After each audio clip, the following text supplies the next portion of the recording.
quiet depths of the night, we invite you on a gentle journey through the history of a beloved hero. This is the story of Spider-Man, told softly and slowly, as if in a dream. Over the next few hours, we will wander through decades of Spider-Man lore, from humble beginnings to epic adventures across worlds. Let this calming narrative be a guide, leading you through the web of the life of Peter Parker and the many threads that weave his tale. Take a deep breath and relax. With each chapter, we will drift further into the world of Spider-Man, exploring his origin, his triumphs, his heartaches, and the legacy that has grown around him. Our pace will be unhurried and peaceful. All you need to do is listen, unwind, and let the soothing cadence of the journey of Spider-Man carry you toward rest.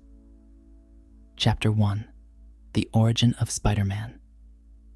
In a modest home in Queens, New York, lives a quiet and brilliant teenager named Peter Parker. Peter is a gentle soul, raised by his kindly Aunt May and Uncle Ben after the loss of his parents. Shy and studious, he spends his days absorbed in books and science experiments, often feeling like an outsider among his peers. Yet beneath his loneliness lies a good heart and a yearning for acceptance. One fateful day arrives that will change Peter Parker forever. During a school trip to a science exhibition, as he watches a demonstration on radiation, a small spider is caught in the beam of an experiment. The spider, now charged with unknown energy, drifts down and bites Peter on the hand. It is a moment so small and quick that Peter hardly understands what has happened. He leaves the exhibition with a strange tingling in his hand and a sudden dizziness. Walking home through the city streets, Peter begins to notice something remarkable. The world feels different. His senses are heightened. The sounds and smells of the city are suddenly more vivid. When a car rushes toward him unexpectedly, he leaps instinctively and finds himself clinging to the side of a building. In astonishment, Peter realizes he can stick to walls like a spider. With growing excitement and confusion, he tests his newfound abilities in a quiet alley, discovering he has gained incredible strength and agility. He can sense danger before it strikes, a mysterious early warning that later he will call his spider sense. The timid boy who once feared the school bully now possesses powers that set him apart from any ordinary teenager. At home that evening, Peter reflects on this extraordinary twist of fate. He decides to keep his powers a secret, even from Aunt May and Uncle Ben, to protect them and avoid causing worry. Curious and eager to test what he can do, Peter designs a red and blue costume and mechanical web shooters to mimic the webbing of a spider using his scientific know-how. Under the cover of night, he ventures out as a masked figure. At first, he seeks ways to have a bit of fun and maybe earn money using his talents.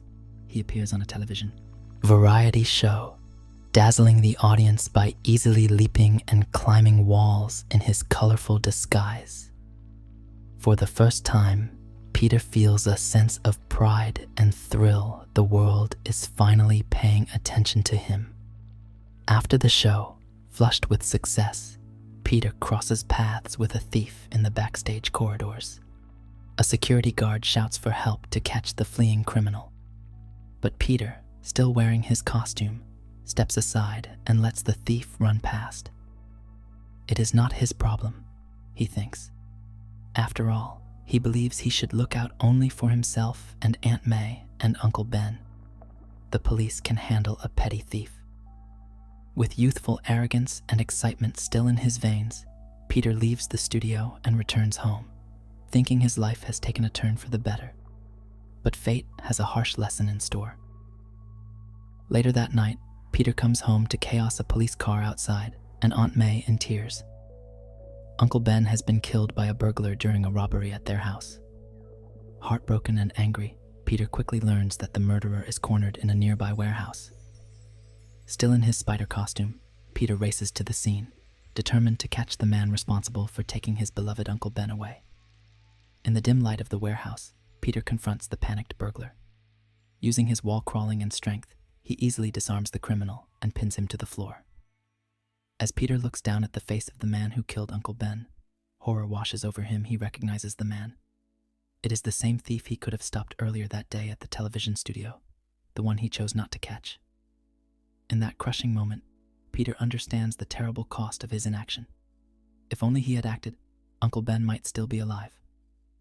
Trembling with remorse, Peter delivers the burglar to the police.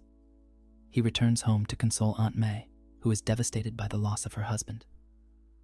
In his grief, Peter recalls the gentle wisdom Uncle Ben had often shared with him. With great power comes great responsibility. Those words now echo in the mind of Peter Parker with new, profound meaning. He realizes that his powers are not just for his own fun or gain, they are a gift that must be used to help others. If he does nothing when he has the ability to act, the consequences can be tragic. That night, Peter Parker makes a solemn vow. He will honor the memory of Uncle Ben by using his powers to protect the innocent and fight wrongdoing wherever he can. The quiet, bookish boy is gone. In his place stands a young hero forged by tragedy and responsibility. And so, Spider-Man is born from the lessons of pain and love. In the days and weeks that follow, Spider-Man becomes a new presence in New York City. Wearing his bright costume and mask to hide his identity, Peter swings between buildings on webs of his own making, stopping muggers and rescuing those in need. At first, people are uncertain what to make of this mysterious Spider-Man, but gradually news spreads of his deeds. Peter balances these early adventures with caring for Aunt May, who now depends on him more than ever, though she has no idea her nephew is the masked figure in the newspapers. By day, Peter is a quiet student and a dutiful nephew. By night, he patrols the rooftops of the city, driven by the promise he made to Uncle Ben. Thus begins the journey of Spider-Man, a journey that will carry Peter Parker from the shy boy in Queens to one of the greatest heroes of his time.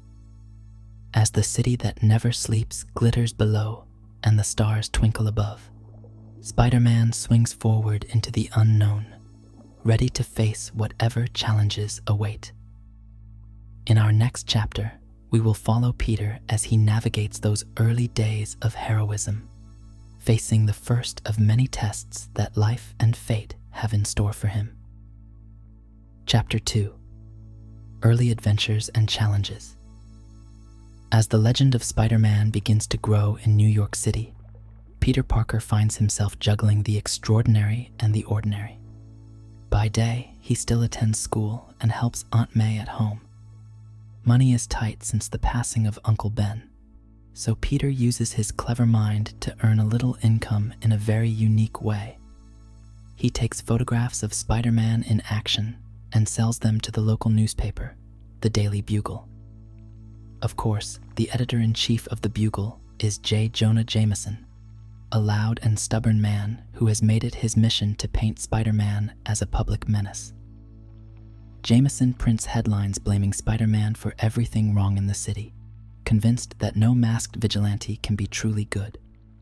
Peter, quietly providing Jameson with the very photos that the editor uses to smear Spider-Man, endures this irony with a sigh.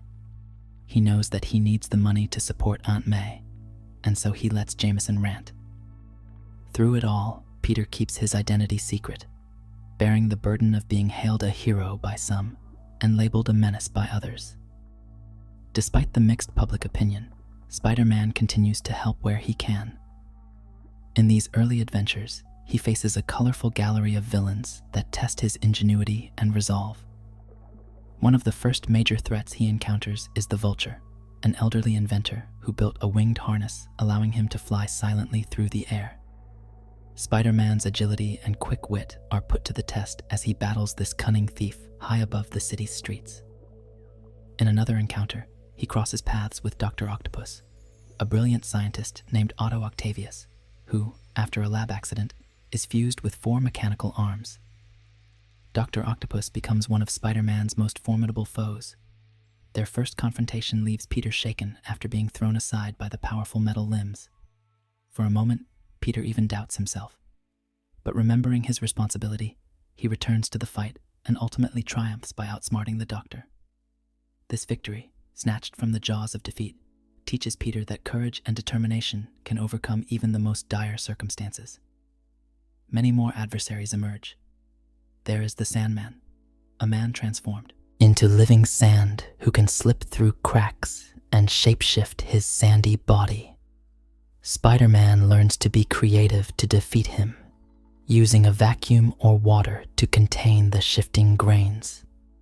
Then comes Electro, a lineman who gained control over electricity in an accident, sending bolts of lightning from his fingertips.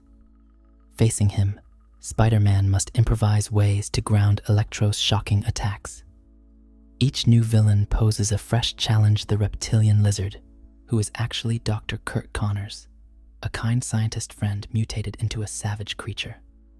The mysterious master of illusion Mysterio, who uses special effects to cloud reality. And the menacing Green Goblin, a masked figure on a flying glider who throws pumpkin bombs and cackles into the night.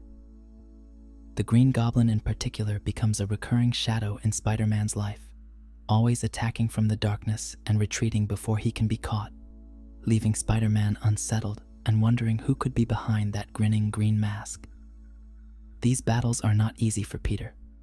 Often he comes home bruised and exhausted, only to have to finish his homework or help Aunt May with chores, never breathing a word about why he is so tired. Aunt May worries that Peter is overworked or ill, and in truth, Peter is constantly concerned for her health as well. She has a frail constitution and periodically falls sick, requiring medicine and care. This makes Peter even more determined to keep his life as Spider-Man separate and hidden, to shield her from worry. In the midst of the action, Peter's personal life slowly begins to blossom. He graduates from high school and moves on to college at Empire State University. There, he makes new friends who will become very important to him. He befriends a cheerful and wealthy classmate, Harry Osborn, who happens to be the son of a prominent businessman. Harry, with his warmth and easygoing nature, provides Peter with a sense of normalcy and friendship that he has often missed. It is also at university that Peter meets Gwen Stacy, a bright and kind young woman who is studying science as well. Gwen has an infectious smile and a compassionate heart, and she and Peter quickly develop a mutual attraction. For the first time since becoming Spider-Man, Peter feels the stirrings of young love brighten his otherwise complicated life. Meanwhile, Aunt May, ever hoping to see Peter happy, encourages him to meet the niece of their neighbor. This young woman is Mary Jane Watson, vivacious, fun-loving, and full of life. Peter is initially too busy and shy to properly meet Mary Jane, but she eventually bounces into his world with confidence and charm. Mary Jane's first words to Peter when they finally meet are delivered with a playful grin. "Face it, Tiger, you just hit the jackpot." Her vibrant presence adds another dimension to his life. Though at first Peter sees Mary Jane as just a friend of the family, she will later become much more. Through all these early days, Spider-Man's adventures continue, ranging from stopping common criminals to thwarting elaborate schemes by his superpowered foes. He even encounters a team of his enemies who band together as the Sinister Six, attempting to overwhelm him with their combined might. In a tense series of showdowns, Spider-Man manages to defeat each villain in turn, using strategy and heart to compensate for being outnumbered. These trials reinforce how resourceful he must be to survive in a world of larger-than-life dangers. Every challenge faced by Spider-Man in these formative years shapes Peter Parker into a more confident hero. He learns to trust his instincts, that tingling spider sense guiding him away from danger. He also learns humility. Not every battle is won without mistakes, and sometimes he must retreat and rethink his approach. But whether it is swinging through the city to catch a getaway car or concocting a scientific antidote to cure the lizard back into Dr. Connors, Peter's core remains the same. He cares deeply about doing the right thing. As the 1960s turn into the 1970s, Peter stands at the threshold of adulthood. He has faced frightening villains and saved lives, yet he is still just a young man trying to find balance. His heart is pulling him toward Gwen Stacy. His friendship with Mary Jane and Harry grows, and responsibility weighs heavy as ever. Little does Peter know that some of his greatest joys and deepest sorrows lie just ahead. In the next chapter, we will delve into a time of love and loss, when Peter Parker's life as Spider-Man is tested by tragedy and fate. Chapter 3. Love and Loss. Gwen Stacy. By the early 1970s, Peter Parker has grown from a teenager into a young adult, and his life reflects those changes. His romance with Gwen Stacy blossoms in this time. The bright presence of Gwen brings Peter immense happiness. She is not only his girlfriend, but also one of his best friends, someone who truly understands the man behind the Spider-Man mask. Peter finds moments of peace and normalcy when he is with Gwen, studying together in the library, going out for ice cream, or simply walking hand in hand through the park. For a while, it seems Peter can balance the demands of being Spider-Man with the warmth and support of her love. During this period, Peter grows close to Gwen's father as well, Captain George Stacy of the New York City Police. Captain Stacy is a noble and kind man, a father figure who respects Spider-Man's efforts to help others. In fact, Peter gradually realizes that Captain Stacy suspects his secret identity, but chooses not to confront him about it, perhaps trusting that Peter has good intentions. Tragedy strikes one day when Spider-Man is in the middle of a pitched battle with Dr. Octopus on the city streets. In the chaos of that fight, debris tumbles toward a crowd of bystanders. Captain Stacy heroically pushes a child out of the way, but he is struck by the falling rubble himself. Spider-Man rushes to the side of Captain Stacy. With his dying breaths, the captain asks Peter to take care of Gwen, gently indicating that he has known Peter was Spider-Man all along. Peter, heartbroken, nods and holds the dying man by the hand as the brave man passes away. The loss of her father deeply affects both Gwen and Peter, drawing them even closer as they console each other. For a time, life continues with a semblance of calm. Peter and Gwen lean on each other for strength, and their bond grows stronger than ever after sharing such grief. Spider-Man continues to protect the city, and Gwen becomes a source of inspiration and motivation for Peter. He dreams of a future where perhaps he can settle down with Gwen and live free from the shadow of danger. It is a hopeful vision that carries him through the toughest of days. However, fate has more challenges ahead, and one of Peter's greatest tests is on the horizon. Norman Osborn. The father of his friend Harry Osborn has been struggling with bouts of mental instability. Unknown to most, Norman Osborn has a dark alter ego. He is secretly the Green Goblin, Spider-Man's deadly enemy. Some years earlier, Spider-Man had defeated the Goblin, and in that battle, Norman had lost his memories of being the Goblin and of Peter's secret identity. But as time passes, Norman Osborn's buried memories creep back. Personal stresses mount his business troubles, and Harry and his health problems drive Norman into a severe breakdown. In a cruel turn, Norman fully remembers that he is the Green Goblin and that Peter Parker is Spider-Man. Consumed by hatred and revenge, the Green Goblin plots to strike at Peter through the person he loves most. One night, Peter goes to Gwen's apartment, only to find it eerily empty and the window open. A cold dread washes over him. Soon, the Green Goblin makes his move, taunting Spider-Man with the cruel news that he has abducted Gwen. The Goblin lures Spider-Man to a tall bridge. Some say it is the Brooklyn Bridge, others the George Washington Bridge, lost in the haze of memory and comic panels. High atop one of the towers of the bridge, in the gusty night wind, Spider-Man finds the Green Goblin holding an unconscious Gwen Stacy. A confrontation erupts.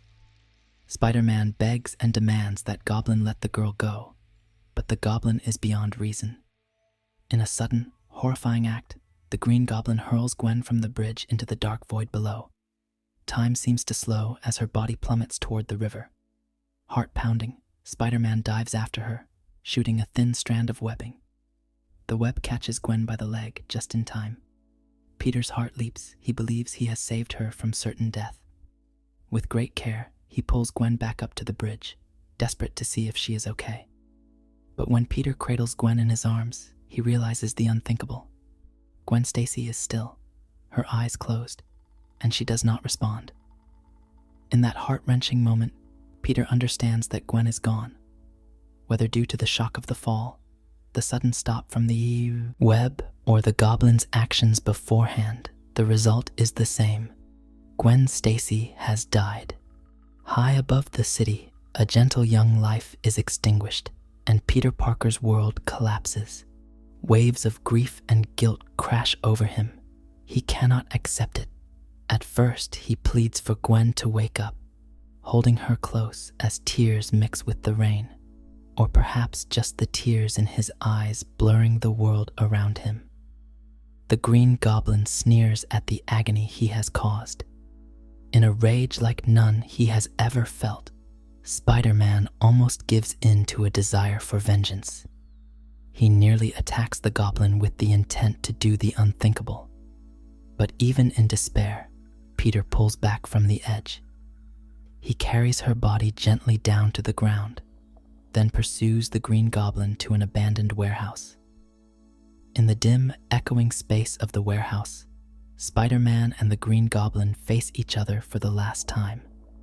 Spider-Man overpowers the Goblin in a furious clash. Standing over his foe, Peter is confronted with a terrible choice to take revenge for Gwen or to show mercy. As angry and shattered as he is, Peter cannot bring himself to become a killer. He steps back, deciding to let the police deal with Norman Osborn. But the Green Goblin has one final trick. With a click of a remote, he sends his goblin glider darting through the air, aimed straight at Spider-Man's back. Peter's warning sense alerts him at the last split second. He flips away as the glider impales the Green Goblin himself. Norman Osborn is fatally struck by his own device. In an instant, the threat of the Green Goblin is gone, but it does nothing to ease Peter's broken heart. Later that night, Peter returns home, numb with grief. At his apartment, he finds Mary Jane Watson waiting, worried about both Peter and Gwen when she heard there was trouble. Peter, distraught and angry in his sorrow, initially tells Mary Jane to leave him alone. He feels overwhelmed by loss and does not want anyone to pity him. For a moment, Mary Jane stands at the doorway, the easy smile she always wears gone, replaced by tears of her own for the loss of her friend Gwen and for Peter's pain. Instead of walking out, she steps forward and closes the door behind her, choosing to stay and comfort Peter despite his harsh words. It is a silent, powerful gesture. Mary Jane offers him a shoulder to cry on, and in that moment, Peter realizes he is not alone in his grief. The death of Gwen Stacy marks the end of an era for Peter Parker.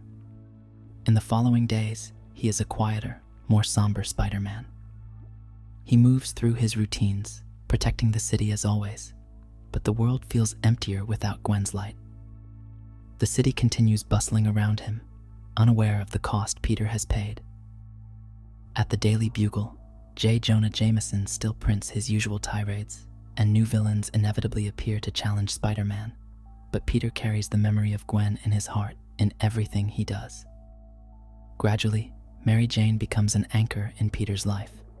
She understands, perhaps better than anyone, the depth of the loss Peter has suffered, and she stands by him as a loyal friend. What began as a carefree friendship deepens in the absence of Gwen, though it will take time for Peter to heal enough to fully open his heart again. In this darkest of chapters, Peter truly learns how fragile life can be and how essential love and friendship are in weathering the storm of grief. As we turn the page to the next chapter, we will see how Peter Parker moves forward from this tragedy. The late 1970s and the decade of the 1980s bring new changes, including new allies and suits, marriage, and trials that will once again challenge Spider-Man's resolve. But Gwen Stacy's memory will remain a guiding light in his life, a reminder of why he must always cherish those he loves and never take his responsibilities lightly. Chapter 4: Darkest Nights and New Dawns. The late 1970s and 1980s bring significant changes to his life. In the aftermath of the tragic death of Gwen, Peter slowly allows himself to feel joy again, largely thanks to Mary Jane Watson. What began as a supportive friendship deepens into love.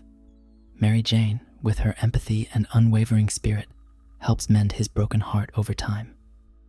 She understands the burdens he carries as Spider-Man, often waiting up late, worried for his safety, yet she never asks him to stop.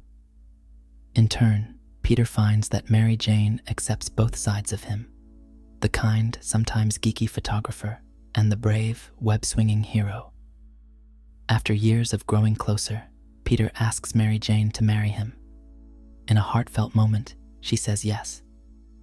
The two are married in a simple yet beautiful ceremony, bringing a ray of happiness into lives long marked by hardship. On that day, Peter Parker and Mary Jane Watson promise to face the world together, for better or worse. Not long before his wedding, Peter experiences an unusual transformation in his hero life. During a secret war fought on a distant alien world alongside other heroes, Spider-Man's red and blue costume becomes torn. In a strange alien facility, Peter finds a black orb that responds to his thoughts, flowing over him to form a sleek new black suit. At first, this new Spider-Man suit seems miraculous. It can mimic street clothes, produces its own webbing, and enhances his strength. Peter returns to New York with this black costume, excited by its convenience. Mary Jane and Aunt May notice his new look, and Peter sometimes enjoys patrolling the night in darkness, blending into shadows in this stealthy outfit. However, as weeks pass, Peter starts to feel exhausted and irritable whenever he wears the suit for too long. He even wakes from sleep finding himself clinging to the ceiling, still in costume, with no memory of having put it on. Something is wrong. With help from scientist friends like Dr. Kurt Connors and the brilliant Reed Richards of the Fantastic Four, Peter discovers that his black suit is not merely advanced technology, it is alive. The suit is actually a living, alien organism, a symbiote that bonded with him and is influencing his mind, trying to permanently join with his body. Horrified, Peter struggles to remove the symbiote. It does not want to let go of its host. Finally, in the silent darkness of a church bell tower, Spider-Man finds the symbiote's weakness: powerful sonic vibrations.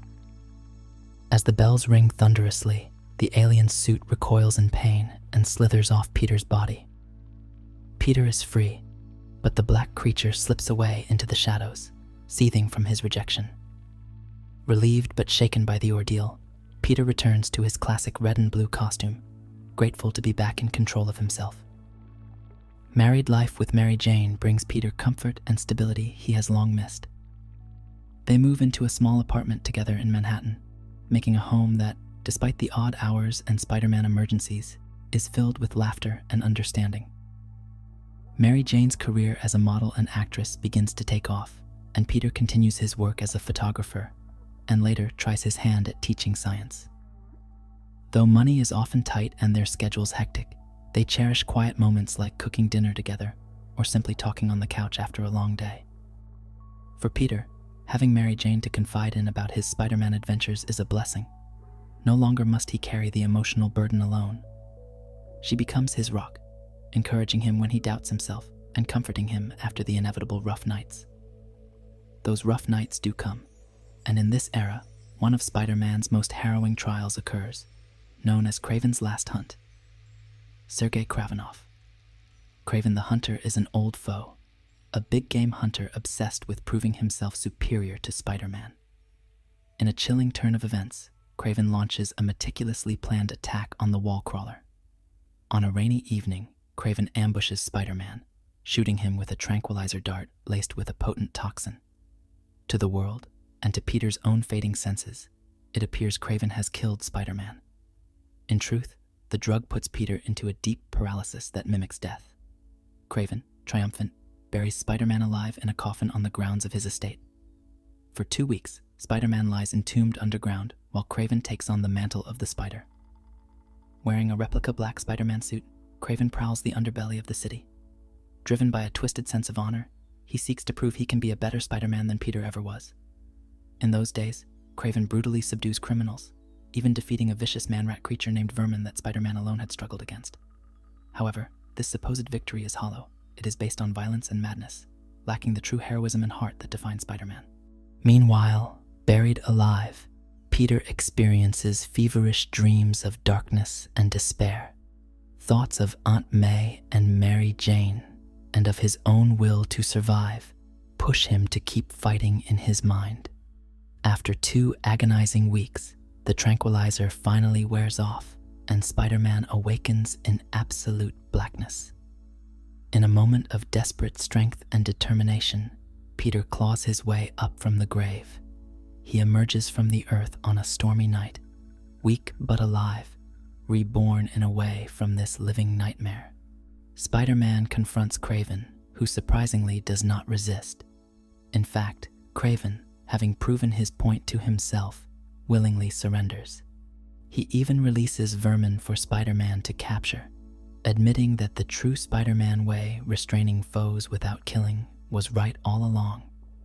In a final eerie scene, Kraven, feeling his life goal is complete, takes his own life, leaving a note confessing his deeds and clearing Spider-Man of any crimes. Peter is left shaken by the ordeal, but grateful to return to Mary Jane, who had been terrified and unsure why her husband had vanished for weeks. The two hold each other close, finding solace that they are reunited. As the 1980s progress, another deadly enemy emerges from the shadows, one born directly from a past act of Spider-Man. That alien symbiote Peter rejected finds a new host in Eddie Brock, a disgraced journalist who blames Peter Parker for his misfortunes. The symbiote bonds with the simmering hatred inside Eddie, and together they become Venom, a monstrous dark reflection of Spider-Man. Venom possesses all the powers of Spider-Man, and then some, including the ability to evade the spider sense of Spider-Man. The hulking form of Venom, with a gaping fanged grin and pale blank eyes, becomes one of the most fearsome sights Peter has ever encountered. Venom knows Peter Parker's secret identity and cruelly delights in tormenting him, even going after Mary Jane to terrify them both. It takes every ounce of his ingenuity and strength to battle Venom. Ultimately, Spider-Man defeats Venom not by brute force alone, but by exploiting the weaknesses of the symbiote and appealing to the shred of humanity in Eddie Brock to keep innocent people out of harm. Through these dark battles, Peter perseveres, anchored by the love and support of Aunt May and Mary Jane, and bolstered by friendships with fellow heroes. From time to time, Spider-Man swings alongside allies such as the witty Human Torch of the Fantastic Four, or the streetwise Daredevil, finding camaraderie amidst the chaos of superhero life. He even briefly joins forces with the Avengers, broadening his circle of friends who fight for good. Yet, no matter how grand the adventure, or how cosmic the threat, Peter remains, at heart, the friendly neighborhood Spider-Man protecting ordinary people in his city one day at a time. By the end of the 1980s, Spider-Man has grown wiser and more resilient. He has confronted profound darkness from grappling with his own alien, costume to clawing out of a grave, and he has emerged with an unbroken spirit. The bond between Peter and Mary Jane is strong, and he carries the memories of lost friends like Gwen, and even adversaries like Kraven as lessons etched in his soul. As we move forward into the 1990s, Peter will face new challenges in an ever-changing world, including some that will shake the foundations of his life once more. But the trials of the past have prepared him to face the future, hand in hand with those he loves. Chapter 5: Trials of the 1990s, The Clone Saga. The 1990s proved to be a turbulent time for Spider-Man, bringing some of the most complex trials Peter has ever faced. By this point, Peter is an experienced hero and a husband, navigating the challenges of adulthood. But even as he grows, the past finds a way of catching up to him in unexpected forms.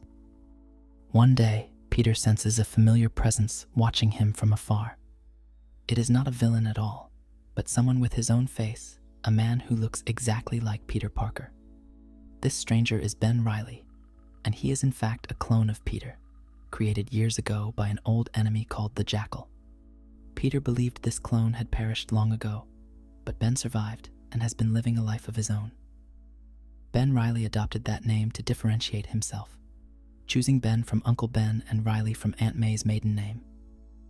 When Ben returns to New York, it throws the world of Peter into confusion. The two men, original and clone, meet and, after initial wariness, form a brotherly bond. They share memories and realize neither wanted the life of the other. Both have suffered, and both have the strong moral compass instilled by Uncle Ben.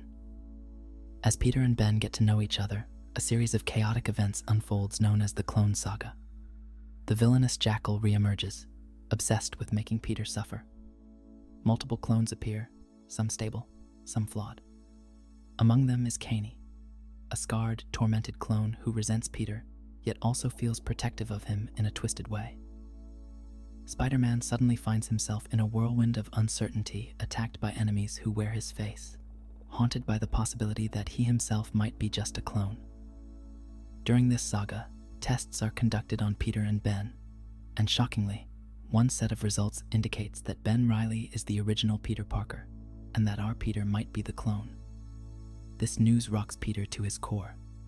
He has spent his whole life believing in his identity, only to have it cruelly called into question. At the same time, Peter is dealing with profound changes in his personal life. Mary Jane becomes pregnant, and the couple looks forward to welcoming a baby daughter. With the prospect of fatherhood on the horizon, Peter starts to consider stepping back from his dangerous role as Spider-Man. Believing the test results and wanting to ensure his family's safety, Peter decides to retire as Spider-Man and let Ben Reilly take up the mantle.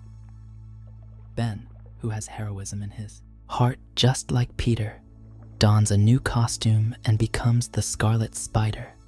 And later, for a short while, he operates in New York as Spider-Man in Peter's stead. Peter, meanwhile, focuses on caring for Mary Jane as they prepare for their child, even as his powers mysteriously wane for a time. However, the tangled web of the Clone Saga is not finished spinning. A mastermind has been lurking in the shadows, pulling strings to orchestrate misery for Peter. Peter is astonished to discover that mastermind is Norman Osborn, the original Green Goblin, who was long thought dead. Norman had faked his death years before and secretly remained alive, plotting revenge. It was he who manipulated the Clone Saga, using scientists to falsify the test results that disheartened Peter. Norman Osborn wanted Peter to lose hope and abandon his role. Now Norman strikes directly. In a final confrontation on a rooftop, the Green Goblin returns, battling both Peter and Ben. Mary Jane, meanwhile, faces her own devastating crisis. She goes into early labor during the chaos, and tragedy strikes as the baby is lost in the turmoil. The exact fate of their child is shrouded in mystery, adding to Peter's heartbreak. On that fateful night, Green Goblin injures Ben Reilly with his goblin glider. Peter fights Norman with fury fueled by the threat to his family and the harm done to Ben.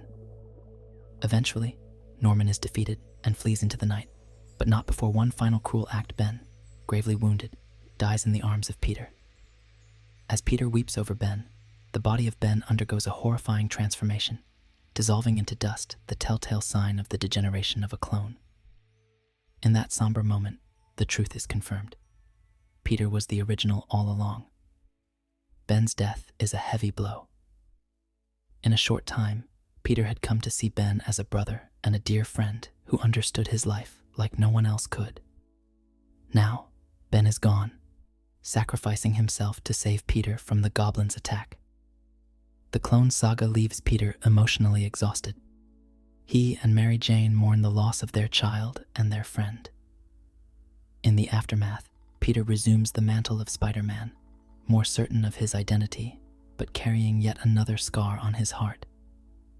Norman Osborn slips away into the shadows, still alive, becoming an ever-present threat that Peter must be vigilant about. The return of the Green Goblin means the ghost of Gwen and the specter of past tragedies continue to linger in his life. Yet, Peter endures. Aunt May, who had been gravely ill for a time, recovers and becomes a source of comfort, unaware of most of what transpired. Aside from the Clone Saga, the 1990s challenged Spider-Man in other ways too. New villains like Carnage, a terrifying, chaotic offspring of the Venom symbiote bonded to an unstable killer, wreak havoc, forcing Spider-Man to team up with unlikely allies, even his former foe Venom, to protect the city. Peter also witnesses his friend Harry Osborn struggle with the legacy of the Green Goblin. For a while, Harry succumbs to the Goblin persona himself, but in a moment of redemption and love, Harry ultimately gives his life to save Peter, breaking the cycle of vengeance that plagued the Osborn family, at least for a time. Through these experiences, Peter sees both the worst and the best in people, how even those consumed by darkness can find the light, and how fragile happiness can be. By the end of the 1990s, Peter Parker has been tested in ways he never imagined. He has questioned who he is, said farewell to a brother in Ben Reilly, and suffered personal losses that would crush most people. The city around him changes as well.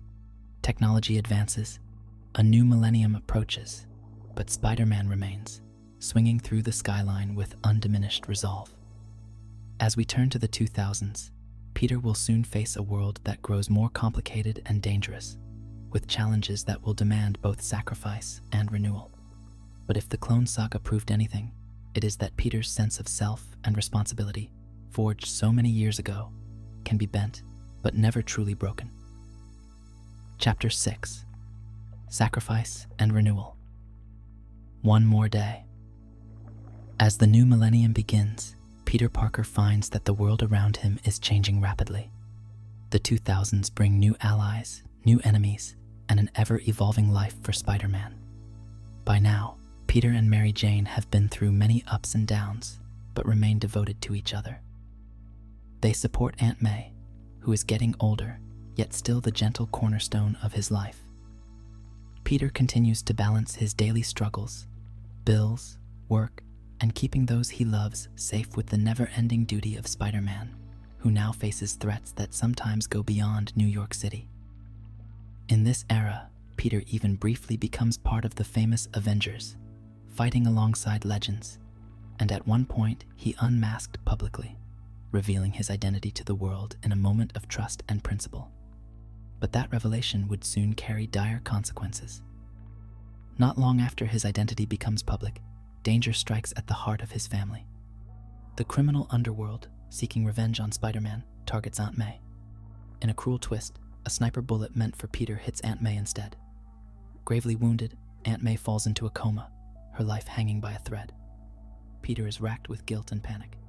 He and Mary Jane rush Aunt May to the hospital and do everything they can, spending their savings on doctors, even calling on fellow superheroes for help, but nothing seems to save Aunt May from the brink of death. Night after night, Peter sits by Aunt May's bedside, holding her frail hand and remembering how this kind woman raised him, how she has been his guiding light for so long. Mary Jane stays with him, sharing his anguish as they face the possibility of losing May. Peter grows desperate, willing to do anything to save his dear aunt. In his desperation, he turns to paths he would never have considered otherwise, searching for any cure or assistance, even beyond the mortal realm. It is then that a mysterious figure approaches Peter and Mary Jane. Mephisto, a powerful demon, appears with a whispering offer. He says he can save Aunt May's life, restore her to full health, but his price is very high. Mephisto does not demand money or a typical soul. Instead, he wants something deeply personal and precious. He offers to erase the marriage of Peter and Mary Jane from existence. In other words, Peter and Mary Jane would no longer be husband and wife. Their years of marriage would be wiped from reality, as if it never happened. The love and life they built together would be the cost to ensure Aunt May survives. Peter and Mary Jane are stunned and horrified by this proposal. It is unlike any challenge they have faced before, not a battle of strength or weapon, but a test of how much they are willing to sacrifice for someone they love. They have a single day to make their choice. In that agonizing time, Peter and Mary Jane hold each other and talk through tears. Mary Jane tells Peter that she cannot imagine a life without their love, but she also cannot imagine Peter living with the guilt of Aunt May's death if there is a way to prevent it. Peter is torn apart. The thought of losing the life he and Mary Jane have forged is unbearable. Yet Aunt May's gentle smile and all she has done for him since childhood weigh heavily on his heart. In the end, with sorrowful resolve, Peter Parker and Mary Jane Watson agree to the deal offered by Mephisto. They will give up their marriage so that Aunt May live. In a brief, emotional moment, as the deal is sealed, it is said that Mephisto even takes with him the echo of their future, a child the couple would have had, a little girl whose laugh will never be known. The demon delights in the pain this causes, but Peter and Mary Jane stand firm in their decision, choosing the life of May over their own happiness. With a flash, reality shifts. Aunt May awakens in her hospital bed, weak but alive and recovering, her bullet wound miraculously healed. Peter, however, finds himself in a slightly altered life. It is as if a fog covers the memories of his marriage. He and Mary Jane are no longer together. They remain friends, with a lingering, unspoken sadness between them, each sensing some missing piece in their hearts. The world no longer recalls Peter Parker unmasking as Spider-Man. That too has been erased, granting Peter his secret identity back, but at a steep cost. Only Peter and Mary Jane have a faint recollection that something profound was lost. In silent moments, Peter almost remembers the feeling of a ring on his finger, or the sound of Mary Jane saying "I do," but it slips away like a dream upon waking. Aunt May's recovery is a blessing that Peter cherishes. She remains by his side, lovingly scolding him to take care of himself, completely unaware of the cosmic bargain made on her behalf. Peter hides his heartbreak behind small smiles and continues to be the dutiful nephew, grateful for every additional day with her. Mary Jane moves forward as well, pursuing her career, and though she and Peter are apart, they maintain a bond. In quiet exchanges, they sometimes catch each other's eyes as if searching for the memory of a lost love they cannot quite grasp. The storyline of this fateful bargain comes to be known as One More Day, signifying the day Peter and Mary Jane gave up their future as husband and wife to save Aunt May. It is one of the most poignant chapters in Spider-Man's life. In its wake, Peter finds himself essentially alone again, much as he was in younger days. There is a sense of starting over, a bittersweet renewal. He returns to patrolling the streets full-time, throwing himself into helping others, perhaps to fill the void that the deal left in his soul. The city still needs Spider-Man, and so he swings out each night, resolute that his personal sacrifices will not be in vain if he can continue to make a difference. Though Peter and Mary Jane's marriage is no more, their story is not truly over. They remain close, and the love they shared continues to influence Peter's actions. He carries on with dignity and bravery, demonstrating the true meaning of responsibility. In time, new friendships and romances flutter into his life, but Mary Jane is never far from his thoughts. Aunt May, thankfully alive and well, eventually learns just how proud she is of the man Peter has become, even if she does not recall ever being near death. As the 2000s progress towards a close, Spider-Man stands as a seasoned hero. He has saved the city countless times, but also paid unimaginable personal costs. The world around him evolves new technologies, new challenges, yet Peter's core remains the same. He faces forward into a future uncertain but hopeful, carrying the lessons of every triumph and tragedy. In the next chapter, we will explore how Spider-Man's story expands even further, beyond the confines of one Peter Parker's life, and into the wider web of a multiverse, where many spider heroes walk different paths, but share a common spirit. Chapter 7. Into the Spider-Verse. A multitude of spider heroes. The tale of Spider-Man does not stop with Peter Parker, nor is it confined to a single universe. Over the years, readers and creators have explored the idea of the Spider-Verse, a vast multiverse of parallel worlds, each with its own version of a spider-themed hero. These tales reveal that the spirit of Spider-Man lives in many forms and people, all connected by the core values of courage and responsibility. In one such universe, a young teenager named Miles Morales is destined to take up the mantle. Miles lives in a world similar to the one Peter inhabits, but with its own unique history. When the Peter Parker of that world tragically loses his life while protecting others, Miles, who had been bitten by a genetically altered spider and gained similar powers, feels a calling to continue Spider-Man's legacy. At first, Miles is unsure of himself, a gentle kid who suddenly can turn invisible and deliver a bioelectric shock with a touch, abilities even Peter did not have. But with guidance from the example Peter set and support from his best friend and his brave police officer father, Miles dons a black and red spider suit. He becomes the Spider-Man of his world, honoring Peter's memory with every web he spins. Over time, Miles Morales grows into a heroic figure in his own right, smart, compassionate, and determined to protect his community.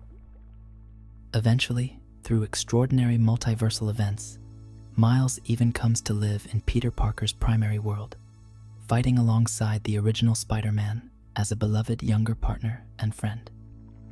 In another reality, it is not Peter who is bitten by that fateful spider, but Gwen Stacy. On the world of Gwen, she becomes Spider-Woman, often affectionately nicknamed Spider-Gwen by fans.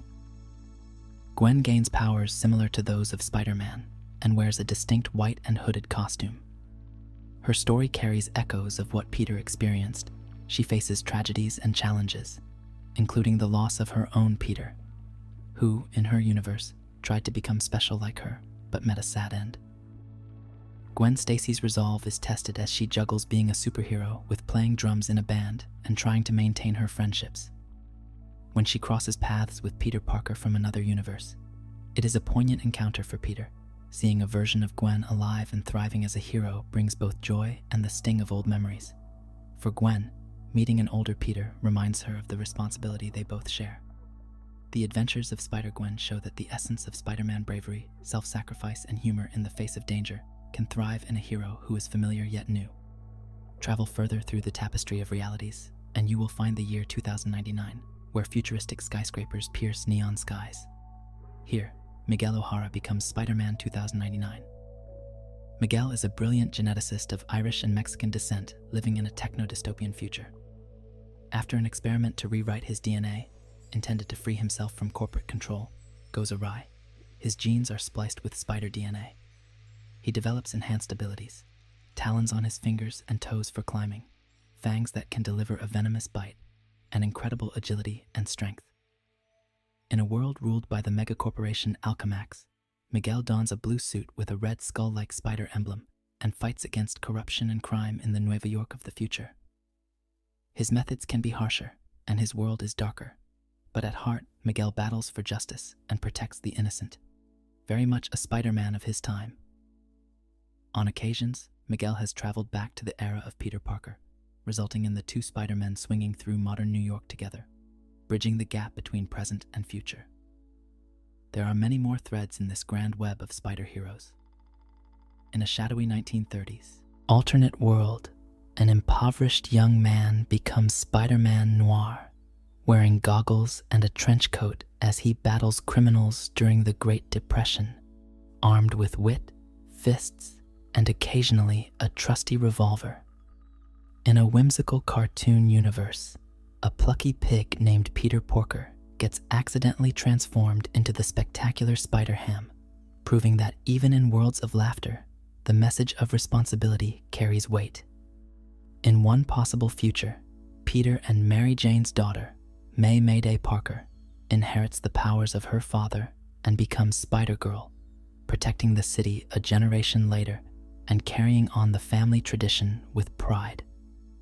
Each of these versions, though vastly different in tone and form, reflects a facet of the Spider-Man ideal. The concept of the Spider-Verse culminated in an event where many of these heroes were brought together. A terrible threat emerged, relentless beings called the Inheritors, who traveled across dimensions hunting all spider beings to feed on their life force. To survive, the spider heroes from dozens of universes had to unite. Imagine a gathering of spider people, multiple Peter Parkers from different worlds, some older, some younger. Gwen Stacy in her white hood, Miles Morales standing brave and quick, Miguel O'Hara from the future, even quirky heroes like Spider-Ham all teaming up. They fight side by side, sharing wisecracks and wisdom, each learning from the other. In this Spider-Verse alliance, Peter Parker finds himself as both a student and a mentor. He is amazed to see how far his legacy extends, and he takes younger spiders like Miles under his wing, even as he gains inspiration from their fresh perspectives. Together, the Spider Army swings through the multiverse, battling the Inheritors in a grand, reality-spanning adventure. In the end, their combined strength and spirit overcome the threat, underscoring that Spider-Man's ethos never giving up, helping others, and using their gifts for good is a force that resonates in many hearts across creation. These multiverse tales add a rich layer to the lore of Spider-Man. They show that while Peter Parker is the original Spider-Man, the idea of Spider-Man is bigger than one person. It can be anyone, from any background, bitten by a radioactive spider, or its equivalent, and choosing to stand up for what is right. Whether it is a teenager in Brooklyn like Miles, a drummer girl like Gwen, a scientist in the future like Miguel, or any of the countless others, they all prove that heroism and responsibility are universal constants. For Peter, meeting and knowing these counterparts is both humbling and affirming. He sees that the symbol of the web slinger inspires hope in worlds he never imagined, and he is reminded that he is part of a much larger family bound by shared ideals. In quiet moments back in his own New York, Peter may reflect on this vast Spider-Verse with a gentle sense of wonder. High above the streets on a familiar rooftop, he knows that somewhere out there, across dimensions, others share in his journey. If he falters, there are others to carry on the fight, and when they struggle, he too will be there for them. The web of life connects them all, a reminder that none of them is ever truly alone. As our exploration of Spider-Man's world nears its conclusion, we will turn our attention to the legacy Peter Parker has built in his own universe and the enduring symbol he has become, quietly watching over the city he loves. Chapter 8: The Legacy of Spider-Man. We have journeyed through many chapters of the lore of Spider-Man, from humble beginnings to a tapestry of worlds. At the heart of it all stands Peter Parker, the boy from Queens who grew into a hero. His dark hair may show a hint of gray now, and his life has taken turns he never imagined, but his spirit remains as resilient and kind as ever. Over the decades, he has transformed from a lone teen vigilante into a cornerstone of his community and an inspiration to heroes beyond his reality. Yet, Peter himself would never boast of this legacy. He often still sees that shy, nerdy kid in the mirror, just trying to do the right thing day by day. In his own universe, his legacy is evident in the lives he has touched. Aunt May, though elderly, continues to be proud of the man her nephew became, a man who embodies Uncle Ben's credo of responsibility. Mary Jane Watson, whether as a wife in one timeline or a close confidant in another, remains a steadfast source of support and understanding, illustrating that love and friendship endure even when circumstances change. Former rivals have become allies. Flash Thompson, the high school bully who once mocked puny Parker, grew to respect Spider-Man and even became a hero himself, inspired by the very person he once tormented. The city of New York, which in earlier years was divided about Spider-Man, has largely come to trust and appreciate its web-slinging guardian. Children look up in awe when they see Spider-Man swing by, knowing that he is there to protect them. Perhaps the most touching aspect of Spider-Man's legacy is how Peter has evolved into a mentor figure. Just as he once learned hard lessons from his elders, he now passes on his wisdom to the next generation. He has taken young heroes like Miles Morales under his wing, training and encouraging them to be the best versions of themselves.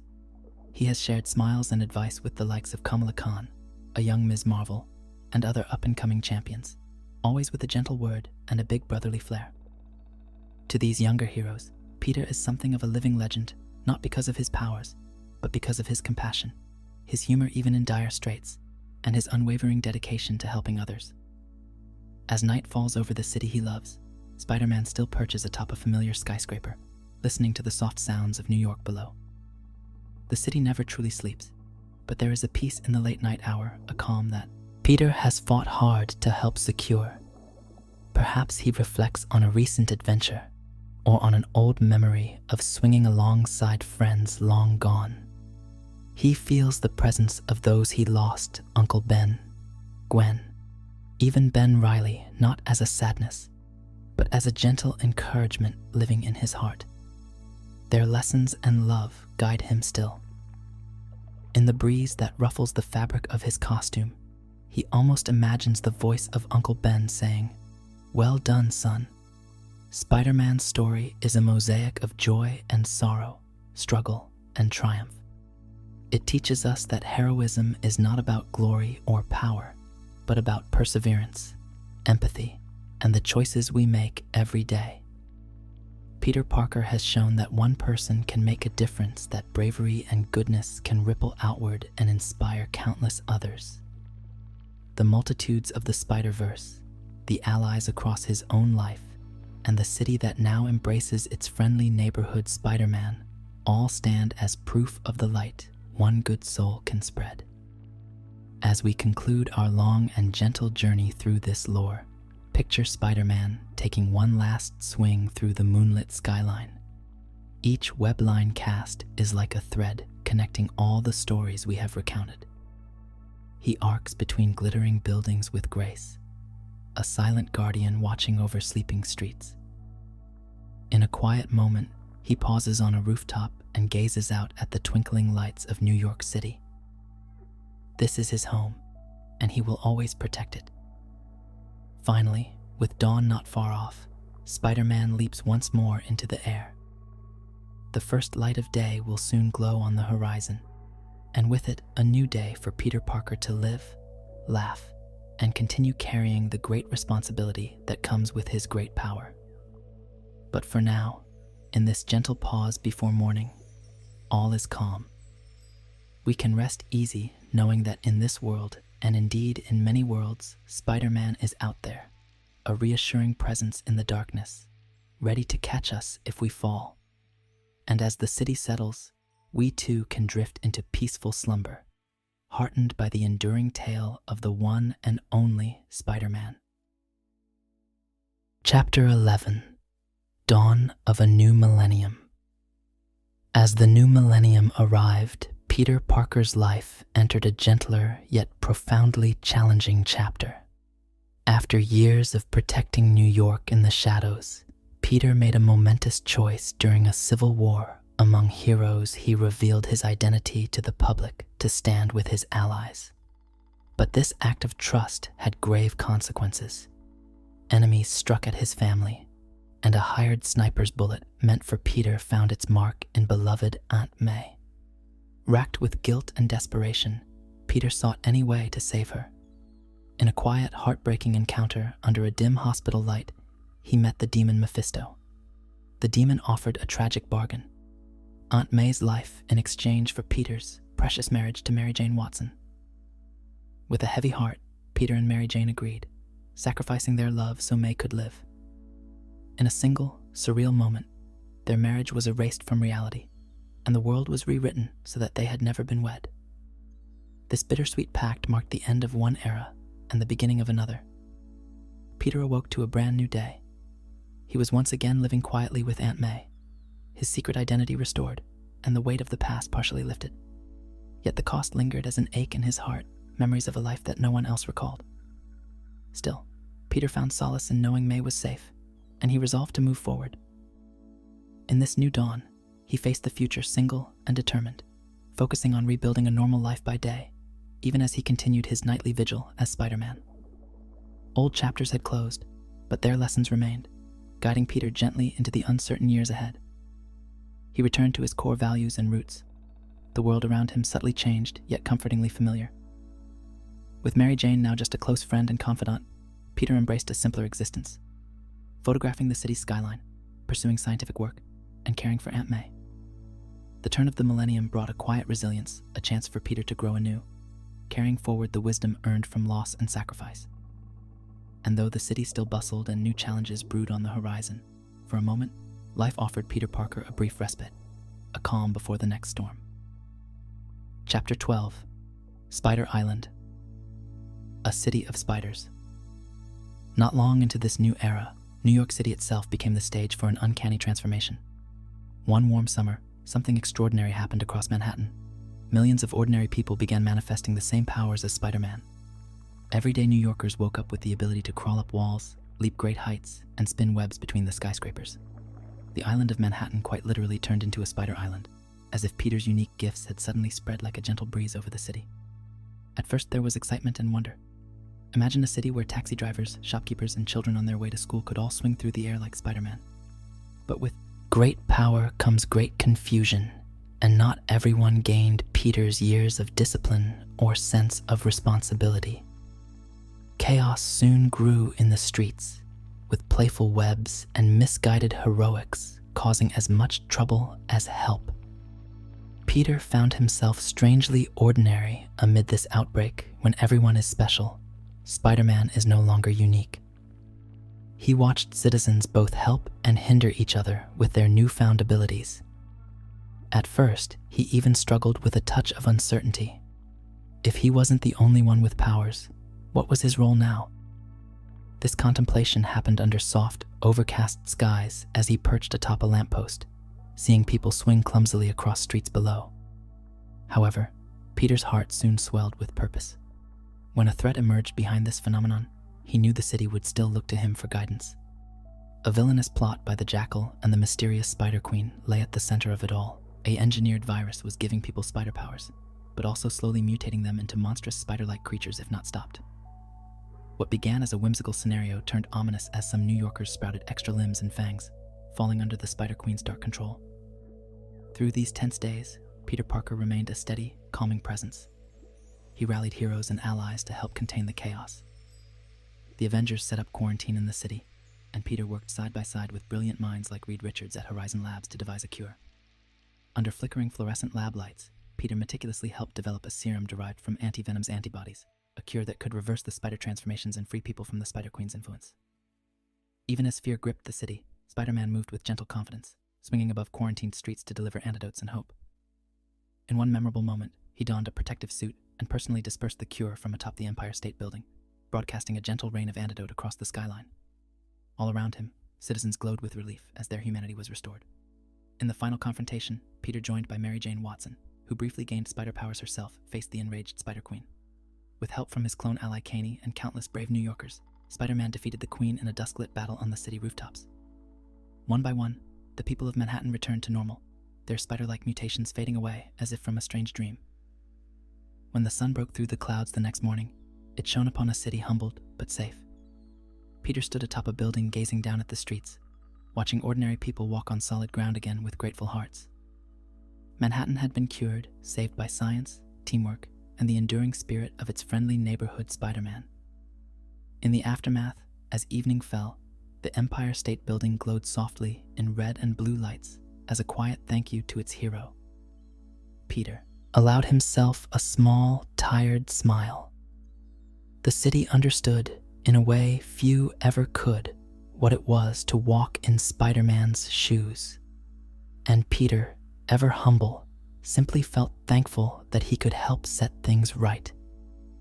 Spider Island's nightmarish spell had passed, and the city settled back into its familiar rhythm, a little wiser and more united than before. Chapter 13, The Superior Spider-Man. A slow, foreboding change came over Peter's life in the following years, a change unseen by those around him, but deeply felt in the quiet corners of his soul. One autumn day, Peter found himself drawn into a final confrontation with his longtime nemesis, Dr. Otto Octavius, Dr. Octopus. Otto was dying, his once brilliant body failing after years of battles.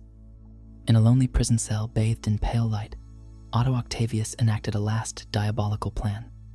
With a small robot and Octobot, he managed to do the unthinkable: swap his mind into Peter Parker's body. In an instant, Peter's consciousness was trapped in Otto's frail, dying form, while Otto's mind seized control of Spider-Man's healthy body. It was as if a violin's melody had suddenly been taken over by a darker tune. Peter fought hard to undo the switch, but fate was cruel in that moment. Octavius's old body succumbed, and with it, Peter's mind seemingly flickered out. To the world, it appeared Peter Parker had died.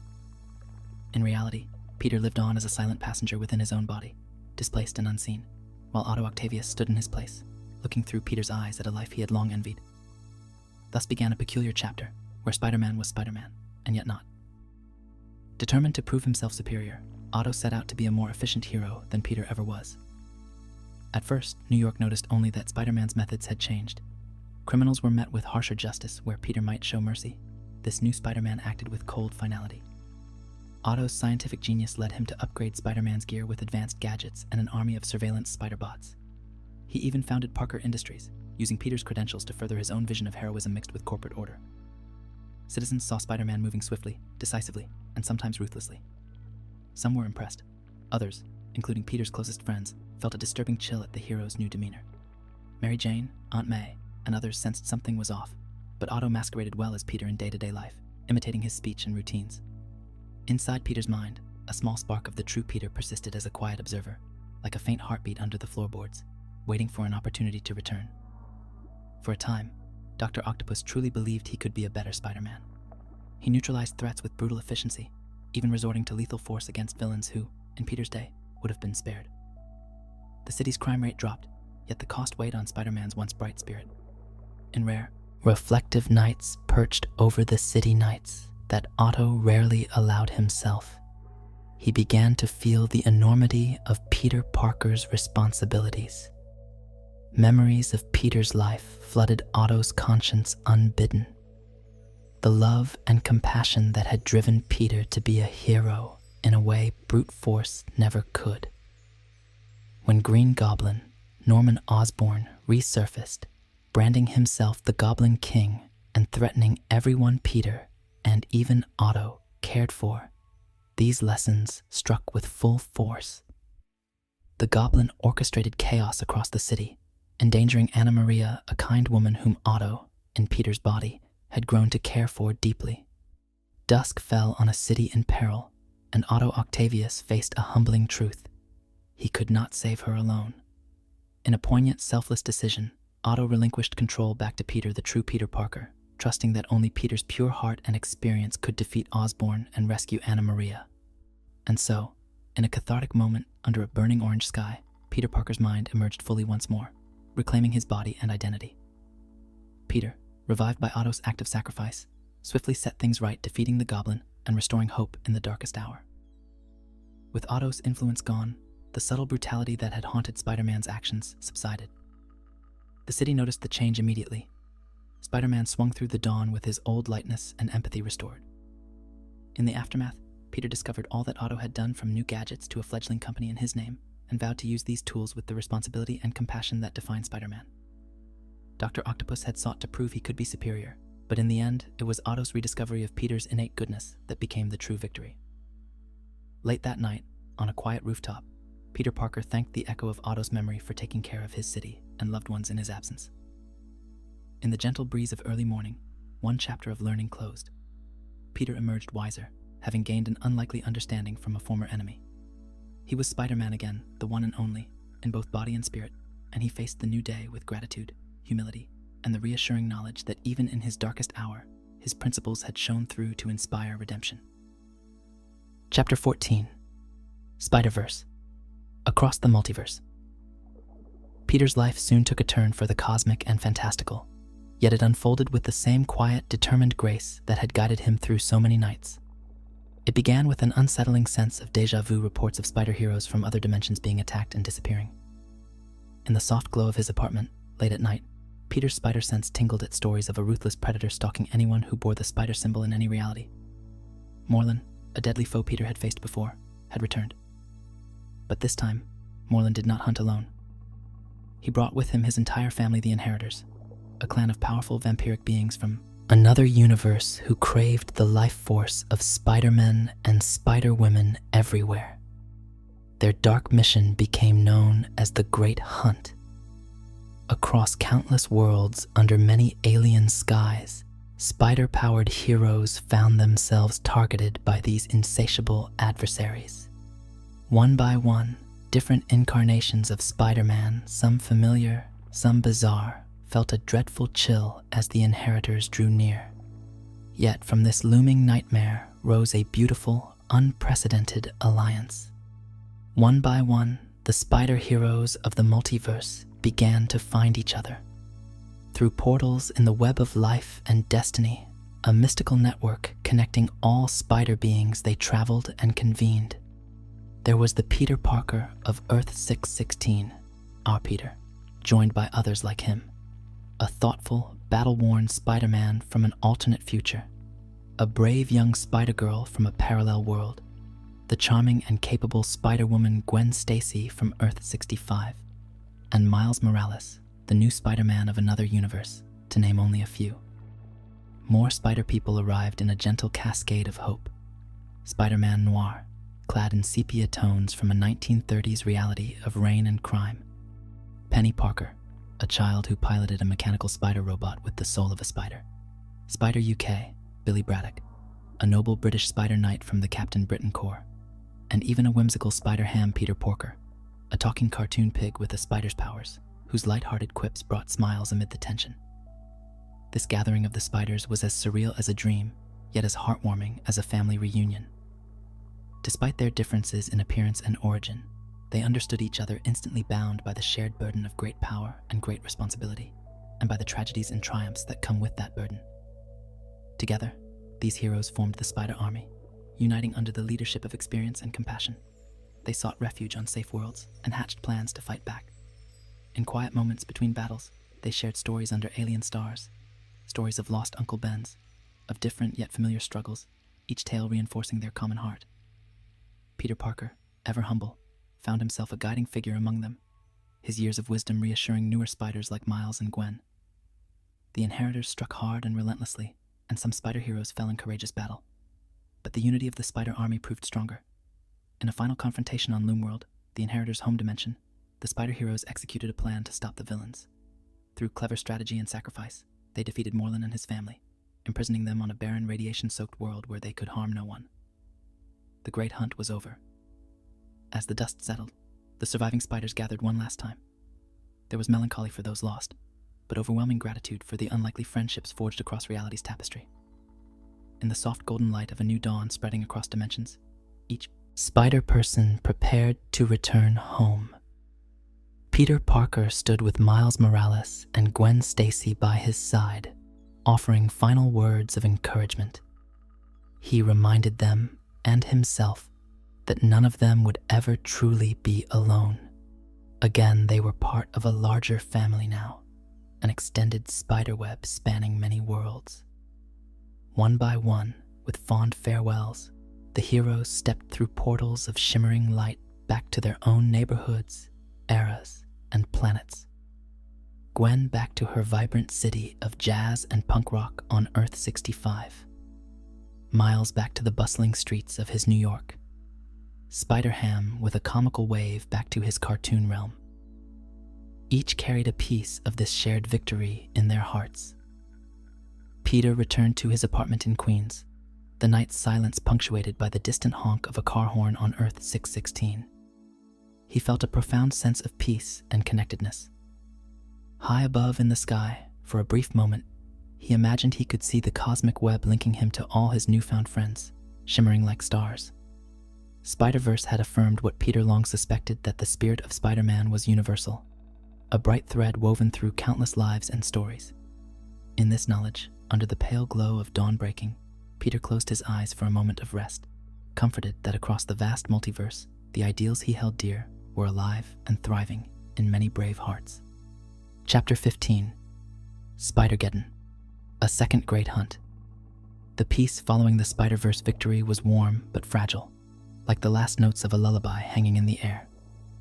Some years later, a warning shiver ran through the web of life. The inheritors, who had been left stranded in their radioactive prison world, found a way to escape their captivity. Across the dimensions, spider heroes felt an icy dread. The predators had returned. They were fewer now, but no less dangerous, driven by hunger and vengeance after their last defeat. Whispers of Spider-Geddon spread from world to world. By lamplight in a quiet study, Peter learned that the inheritors had cloned new bodies for themselves and broken free, determined to hunt the spiders once more and exact revenge. He closed his eyes, gathering his resolve, and reached out through the web of connections to rally his friends. The call went out, gently and resolutely. "They're back. We must stand together again." And the spiders answered. From every corner of the multiverse, they came streaming through portals like dandelion seeds on the wind, converging on safe haven worlds to plan. Old comrades reunited with heartfelt relief. Peter embraced Miles and Gwen with the familiarity of dear friends, and nodded a respectful greeting to Miguel O'Hara, Spider-Man 2099, who arrived in a flash of future tech. New allies joined too, inspired by the stories of the last Spider Army. The gathering was a bit smaller this time, more somber, for they all understood the stakes and the losses of the past, but their determination burned quietly stronger than ever. Otto. Octavius now returned in a cloned form himself, and humbly taking up the mantle of the superior Spider-Man once more, stood by Peter's side, eager to atone and help save the Spider family he once threatened. Mayday Parker, the Spider-Girl from an alternate future, clenched her jaw in memory of her fallen father and vowed to protect the legacy he had given her. When the inheritors struck, the battles were intense and swift. They attempted to divide the spiders, ambushing small groups on various Earths. One battle unfolded on a dark, ruined Earth where buildings lay in rubble, an ambush that was met with fierce resistance by Spider-Woman Jessica Drew and Spider UK, who narrowly escaped with their lives. Another clash took place in the neon canyons of Miguel's futuristic Nueva York, 2099, where Miguel and Peter coordinated through time to trap one of the inheritor siblings. Each fight was a delicate dance of survival, the spiders working in close harmony, covering one another's weaknesses with collective strength. They had learned much from the first war. They developed new gadgets to counter the inheritors' cloning technology and found ways to exploit the vampiric villain's vulnerabilities. In a pivotal confrontation on Earth 616, Peter Parker faced Morlun once again, this time one-on-one on the streets of Manhattan at night. Rain slicked the pavement as Morlun stalked toward Peter, the same predatory glint in his eyes. But Peter was not afraid. He led Morlun on a chase through quiet alleys and over moonlit rooftops, occupying him while Miles and Spider-Punk set a clever trap involving a collapsed building and a burst of radiation. With a final cooperative strike, Morlun was subdued, roaring in frustration as the spider heroes contained him using the very technology that had freed the inheritors, now turned against them. By the end of Spider-Geddon, the inheritors were defeated and captured once more, this time with even more care to ensure they could not return to menace the multiverse. Some say the spiders imprisoned the inheritors in cloned infant bodies to live out new lives free of their past evil. Others simply recall that the monsters were sealed away under unbreakable locks. As the danger passed, the spider heroes gathered one last time in a quiet interdimensional space, the web of life and destiny's junction, to bid farewells. There was a gentle reassurance in their smiles. They had done it again, together. Before departing, the veteran spiders agreed to establish a more permanent watch. No longer would they only meet in crisis. They would keep in touch, share knowledge, and be ready at a moment's notice. In the golden twilight of that space between worlds, Peter placed a hand on Miles Morales' shoulder and thanked him for his courage, and nodded to Gwen and Anya, Spider-Girl of Earth 616, with pride. These young heroes had truly proven themselves. Otto Octavius, standing quietly at the edge, received a forgiving smile from Peter, a silent acknowledgement of Otto's pivotal help in this victory. The web of life shimmered softly around them, threads of friendship and solidarity woven stronger than ever. As Spider People returned home once again, Peter lingered a moment, sensing a final ripple in the cosmic web. A subtle voice, perhaps Madame Web's spirit or the web itself, hinted that more adventures lay ahead, including an ominous event enigmatically called the end of the Spider-Verse. Peter inhaled the cool, still air and resolved not to worry. Whatever came, they would face it as they always had, with heart and cooperation. For now, the crisis was over. Back in his own bedroom in Queens, Peter Parker sat on the edge of his bed, the faint glow of city lights filtering through the curtain. He allowed himself to acknowledge the exhaustion in his bones. Another storm weathered, another long night giving way to dawn. He thought of the countless spider allies out there under their own skies, each hopefully finding some rest at this very moment. The thought made him feel profoundly warm and connected. In the grand story of the Spider-Verse, Peter's role was both small and immense, one thread among many, yet strong enough to support the whole web. With that comforting thought, Peter finally laid down, letting his eyes drift shut, secure in the knowledge that the spiders of the multiverse were safe, and the bonds between them secure until the next time they'd be needed. Chapter 16. Web Warriors, Guardians of the Great Web. In the gentle aftermath of the Spider-Verse wars, a new chapter unfolded that was less about battles and more about vigilance and camaraderie. The spider heroes had learned that even when their own worlds were at peace, some universes would always remain vulnerable, especially those that had lost their Spider-Man or never had one to begin with.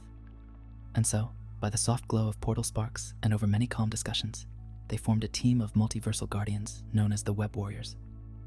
These were spider-powered individuals from different worlds who volunteered to patrol the web of life, leaping across dimensions to help those in need. It was a mission born not of crisis, but of compassion, a natural next step for the tightly knit spider family.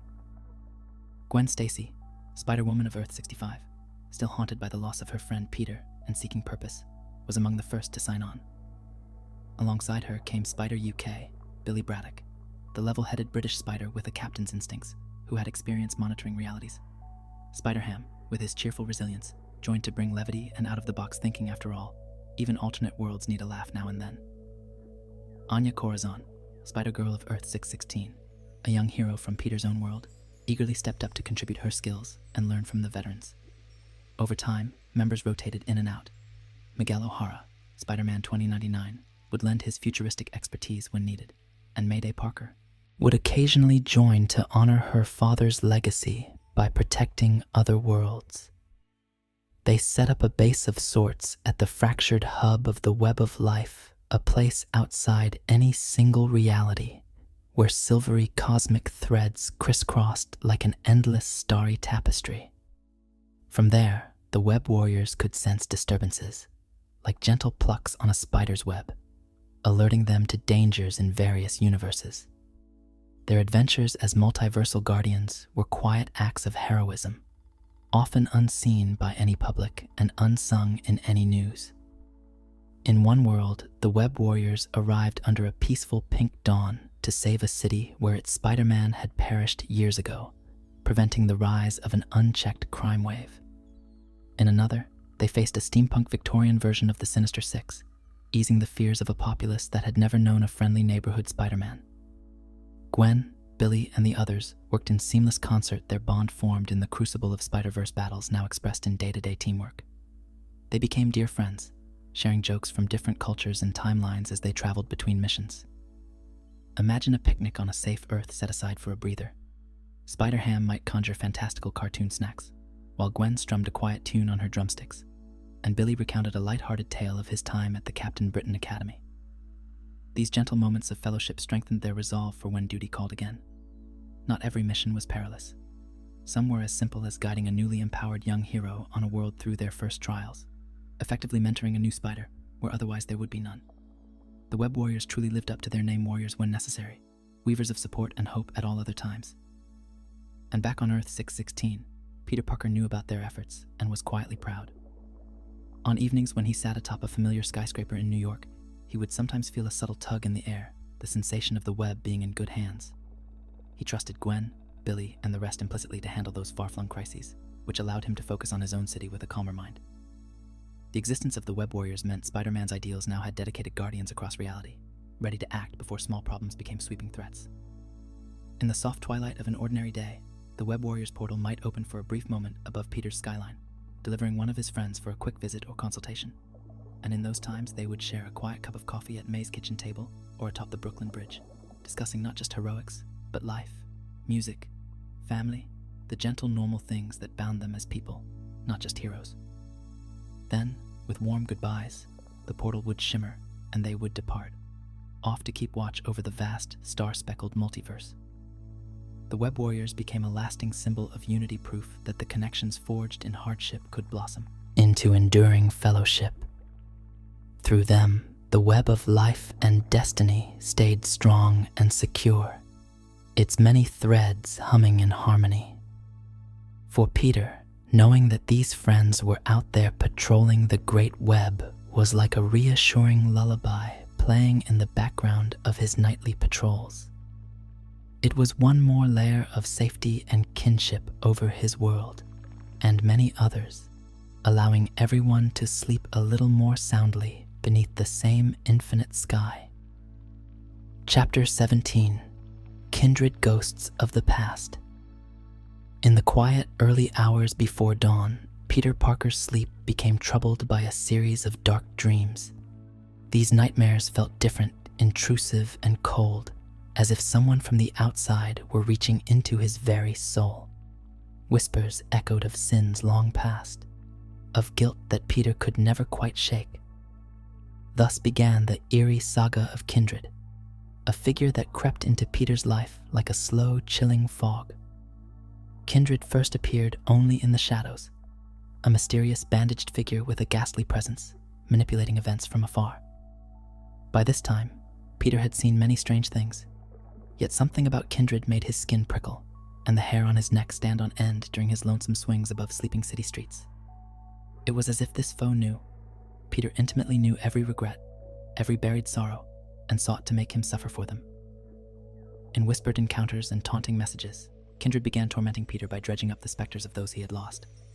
On one occasion, under the pale flicker of a street lamp, Spider-Man was horrified to find illusory corpses of his loved ones arranged in a grotesque display. Uncle Ben, Gwen Stacy, even Harry Osborn, all the people Peter mourned, presented as if in accusation. Peter's heart pounded with panic and grief, only for the visions to vanish, leaving him kneeling on the pavement with tears mixing into the light drizzle of rain.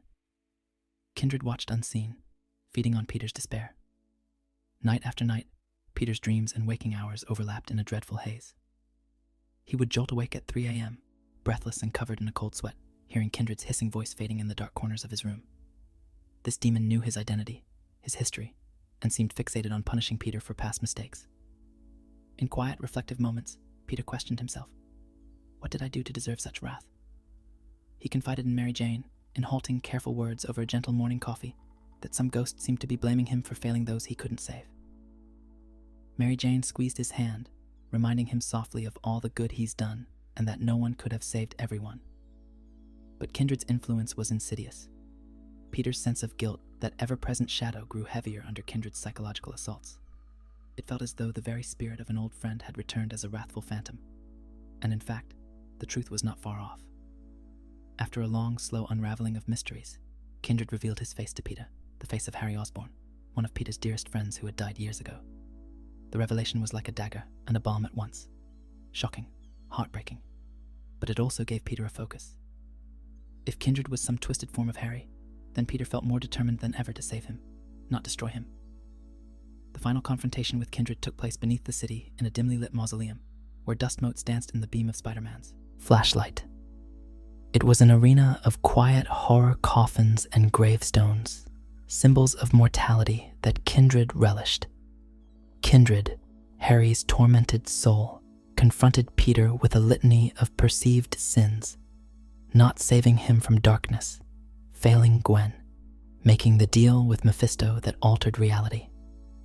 The demon's voice was anguished, almost sorrowful beneath the wrath.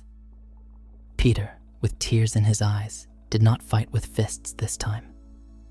He bared his heart, apologizing for the hurts Harry had suffered, pleading for understanding. It was a confrontation unlike any other, a gentle one. Around them, unseen but felt, the approving presence of Aunt May, Uncle Ben, and even the true Harry Osborn's memory seemed to gather. Peter offered his friend forgiveness and asked for it in return. In that compassionate exchange, Kindred's hatred began to falter. The dark figure roared and lashed out, but its blows were sluggish, uncertain. Spider-Man held Kindred in a firm embrace instead of trading punches, as if hugging a grieving friend. Through sobs and resistance, Kindred's form began to crumble, the demonic exterior peeling away to reveal the hurt soul beneath. With the first rays of dawn filtering in from a storm drain above, the curse was broken. Kindred's essence dissipated like mist, leaving behind an unconscious, cured Harry Lyman, a clone of Harry Osborn, and the lingering sense that the true Harry's spirit had finally found peace. Peter emerged from the underground at sunrise, emotionally exhausted, but feeling a lightness in his chest. The ghosts of his past were laid to rest in a way they had never been before. In confronting Kindred, Peter had confronted his own guilt and finally begun to forgive himself for the tragedies he could not prevent. The city was calm and quiet as he walked home, the brownstones and trees along the street bathed in golden morning light. For the first time in a long while, Peter felt no twinge of nightmare behind his eyes. That day, he visited Aunt May just to chat and share a warm meal, cherishing the present. He paid respects at the graves of Uncle Ben and the real Harry Osborn, laying flowers with a steady hand and a steady heart. The kindred saga, though harrowing, ended gently, not with a victory parade, but with a solemn sense of closure and understanding. Like a bad dream finally fading after a long night, it left Peter wiser and more at peace with himself. In the nights that followed, his sleep was deep and uninterrupted, watched over perhaps by kindly spirits. And when Spider-Man swung through the city now, there was a renewed lightness to his movement, the quiet joy of a man who had confronted darkness within and emerged into the dawn of a new hope. Chapter 18. Beyond the Return of Ben Reilly. In the soft silver pre-dawn of a new chapter in Spider-Man's life, events were set in motion that would test the bonds of brotherhood and identity. Ben Reilly, Peter's clone brother, who had long ago fought alongside him as the Scarlet Spider, returned unexpectedly into Peter's world. Ben was a familiar yet changed figure. He had been through trials of his own and carried scars both physical and emotional. One crisp morning, Peter received a polite knock on his apartment door and opened it to find Ben standing there with a hesitant smile. After a warm embrace and coffee that stretched long into the day, Ben revealed he had been offered a chance to become Spider-Man again, under the sponsorship of a cutting-edge enterprise called the Beyond Corporation. This corporation, with gleaming towers and a friendly public image, promised Ben the resources, technology, and legal support to be the best Spider-Man he could be. They had even officially licensed the Spider-Man name and gear, a concept that made Peter furrow his brow in slight concern. Still, Ben was hopeful. This seemed like a path to redemption and purpose for him. Around this time, fate dealt Peter a difficult hand. During an early encounter with a villainous team called the UFOs, a massive dose of radiation poisoned Peter, leaving him weakened and bedridden. With Peter temporarily sidelined and recovering in a hospital bed surrounded by the soft beeping of monitors, Ben Reilly stepped up to protect the city as its new Spider-Man. Donning a sleek, updated Spider-Man suit funded by Beyond, Ben swung out into the skyline of New York. The public was initially confused. Spider-Man seemed the same, yet something was different in his quips and demeanor.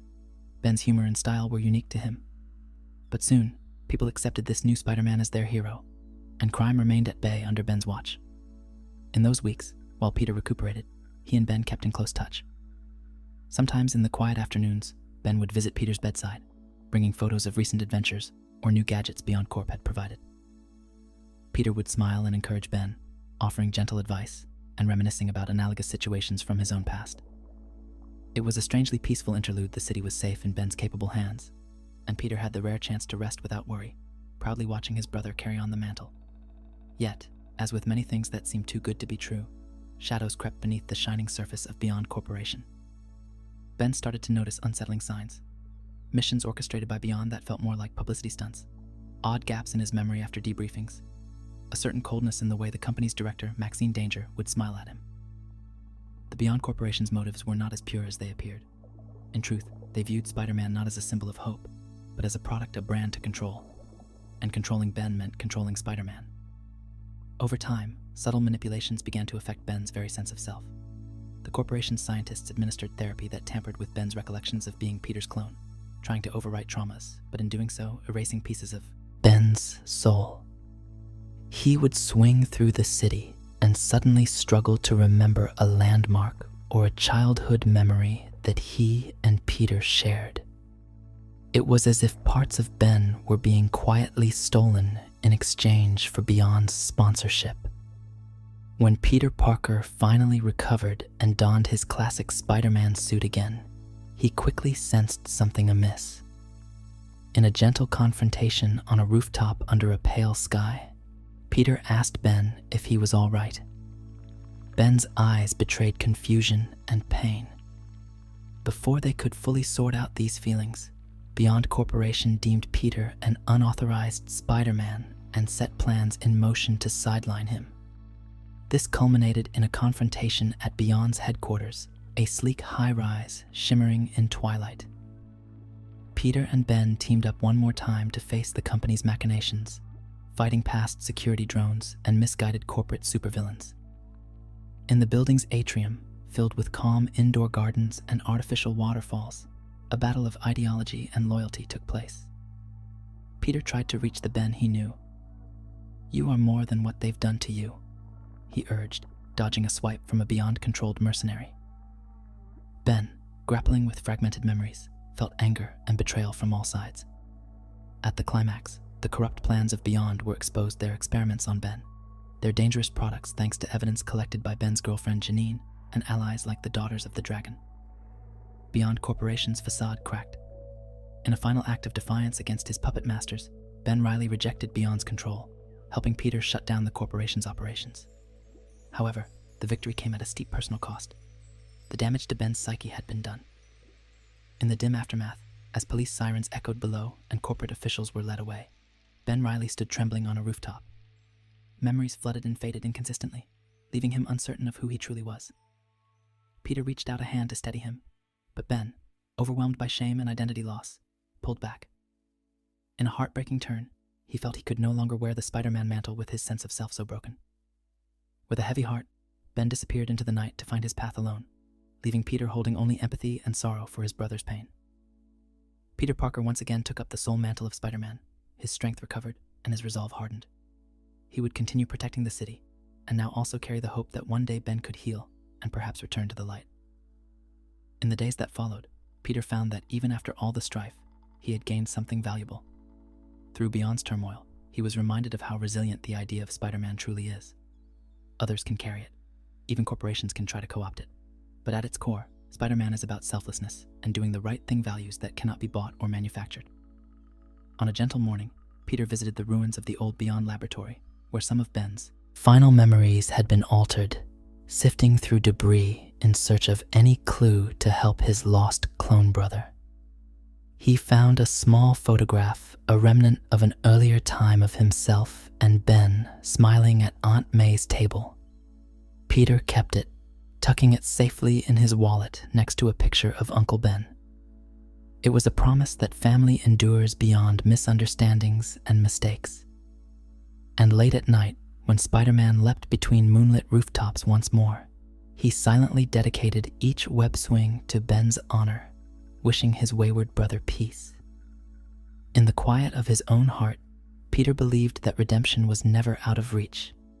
The Beyond chapter had closed with uncertainty, but it also reaffirmed that Spider-Man's legacy was strong, unbroken, and ever adaptable, much like the spider silk itself, gently flexing but never snapping, as it bears the weight of the world with grace. Chapter 19. Miles Morales. A new Spider-Man for a new generation. In a world parallel to Peter's own, across the veil of dimensions, a young teenager named Miles Morales woke up to a destiny he never expected. Miles' story begins in the Ultimate Universe, Earth 1610, a world much like Peter's, but with its own unique twists of fate. Miles was a bright 13-year-old from Brooklyn, a gentle, artistic soul, and the beloved son of Rio and Jefferson Morales, with a loving family and a best friend named Genki. One late summer day, while visiting his Uncle Aaron's apartment, Miles was bitten by a genetically engineered spider that had sneaked into Aaron's duffel bag. The spider, it turns out, was stolen from Oscorp during attempts to recreate Spider-Man's powers. The bite was quick and easily missed, but its effects soon manifested. To Miles' astonishment, he found himself turning invisible in his school hallway and sticking accidentally to the ceiling of his bedroom. He had gained powers uncannily similar to those of the famous Spider-Man who operated in New York. Miles was frightened and unsure he never sought these abilities, and initially he tried to hide or even deny them, confiding only in his trusted friend Genki. Fate, however, had bigger plans for Miles Morales. Not long after Miles got his powers, tragedy struck the Ultimate Universe. That world's Peter Parker, still a teenager himself, heroically lost his life in battle against the Green Goblin. Miles, who had secretly witnessed part of the fight, was devastated. He felt a profound guilt believing that with his new powers, he might have been able to help Peter had he been braver. Attending Peter Parker's public funeral on a gray, drizzling day, Miles heard Gwen Stacy, of that world recount the motto that guided Peter: "With great power comes great responsibility." These words settled gently but firmly into Miles' heart. That night, by the soft glow of his laptop screen, Miles resolved that Peter's legacy should not end. If a 15-year-old Peter could save the world multiple times, then a 13-year-old Miles could at least try to carry on that torch. With a makeshift costume, actually a slightly ill-fitting Spider-Man Halloween suit, and trembling determination, Miles Morales became the new Spider-Man of his universe. His early days were challenging. Criminals didn't take the smaller, younger Spider-Man seriously at first, and Miles was still learning the extent of his powers. In addition to the classic wall crawling and strength, Miles discovered he had unique abilities Peter never had. He could camouflage himself nearly invisible, blending into his surroundings, and he possessed a bioelectric stinger, a venom blast that could shock and incapacitate enemies with a touch. These powers, while incredibly useful, startled Miles when they first manifested. He once accidentally zapped a school bully trying to defend a classmate. But with each little adventure stopping a petty theft here, preventing a minor accident there, Miles' confidence grew. Eventually, his earnest efforts drew the attention of others. SHIELD's Ultimate Spider-Woman, Jessica Drew, confronted Miles after seeing him in action, and after testing his resolve, recommended him for training. Nick Fury's organization even gifted Miles a proper black and red Spider-Man suit, tailored to him, symbolizing that he had earned the right to represent as Spider-Man. When Miles first swung through Brooklyn in that new suit, the crisp evening air carrying him above his neighborhood, he felt a mix of nerves and quiet pride. He truly was Spider-Man now. Miles' journey was guided in part by memories of Peter and by newfound mentors. In time, something extraordinary happened. A dimensional rift allowed Miles to meet the Peter Parker of Earth 616, the original Spider-Man. The two teamed up to stop a cross-universe villain, and in doing so, formed a close bond. Peter was amazed and moved by this young hero who wore a similar mask in another world. He saw in Miles the same spark of responsibility that had driven him, and treated Miles like a kid brother. They talked in quiet moments between action, Peter sharing anecdotes of his own youth as Spider-Man, giving Miles advice on balancing homework and heroism, and emphasizing that mistakes would happen, but one must always keep trying. Miles took every word to heart, his eyes shining with admiration. The older Peter became a mentor and friend, giving Miles the affirmation he sometimes lacked. Through this friendship, Miles learned that Spider-Man could be more than one person, that it was the spirit of the hero that truly mattered.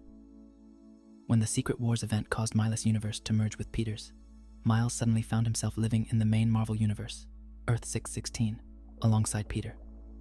It was a big adjustment, like moving to a new school in a new country. But Peter was there to help integrate him. He introduced Miles to other heroes, and even to Aunt May and Gwen, of this world's past.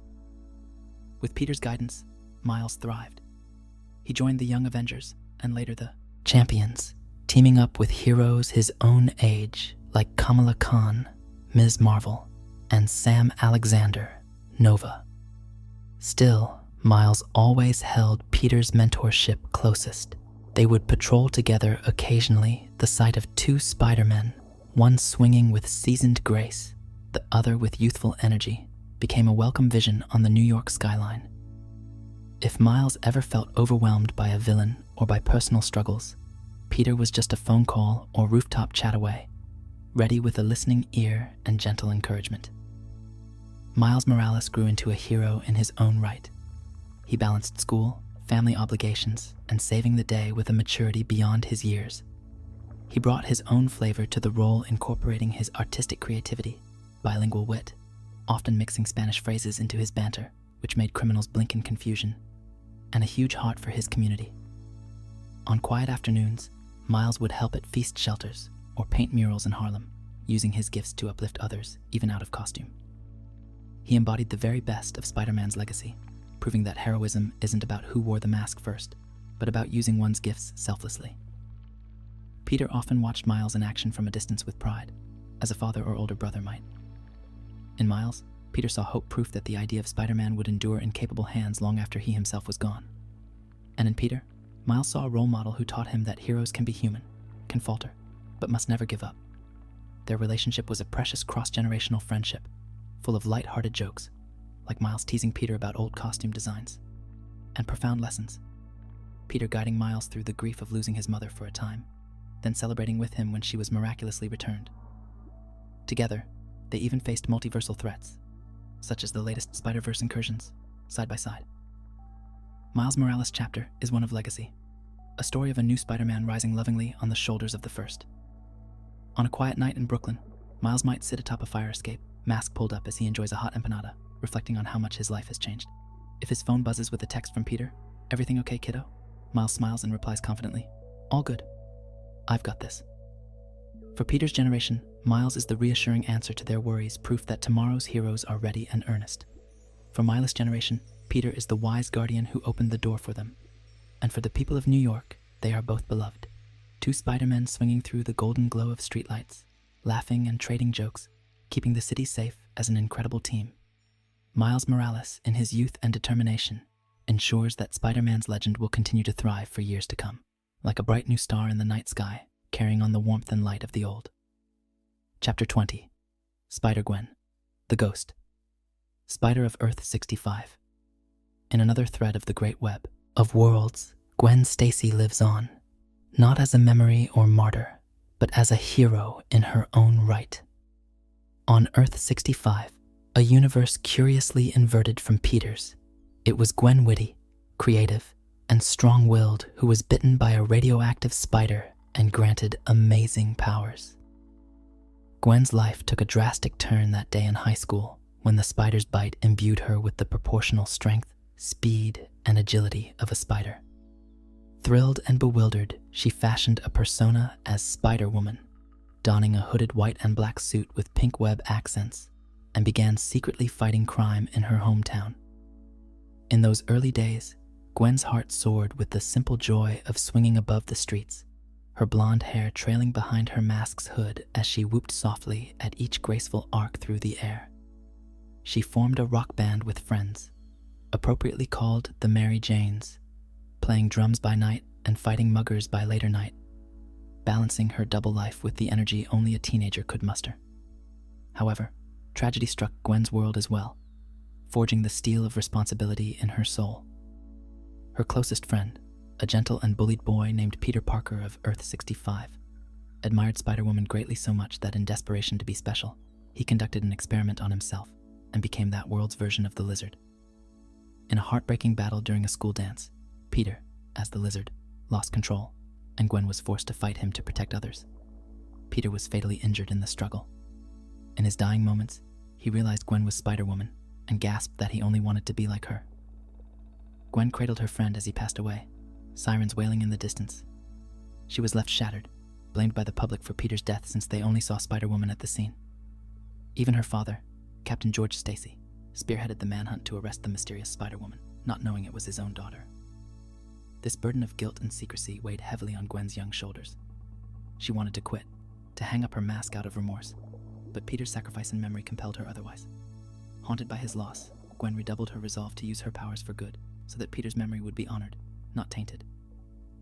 Gwen's journey as her world's Spider-Woman was tumultuous, yet inspiring.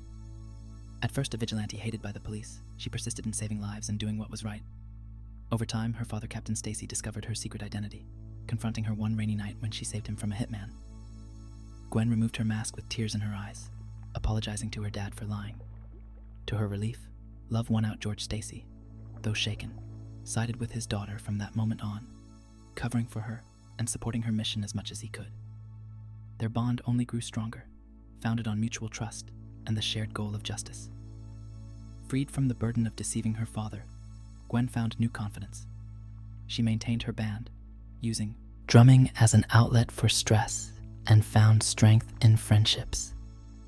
Mary Jane Watson was her band's lead singer, and despite some clashes, remained a close friend, providing Gwen a slice of normal teen life amidst the craziness.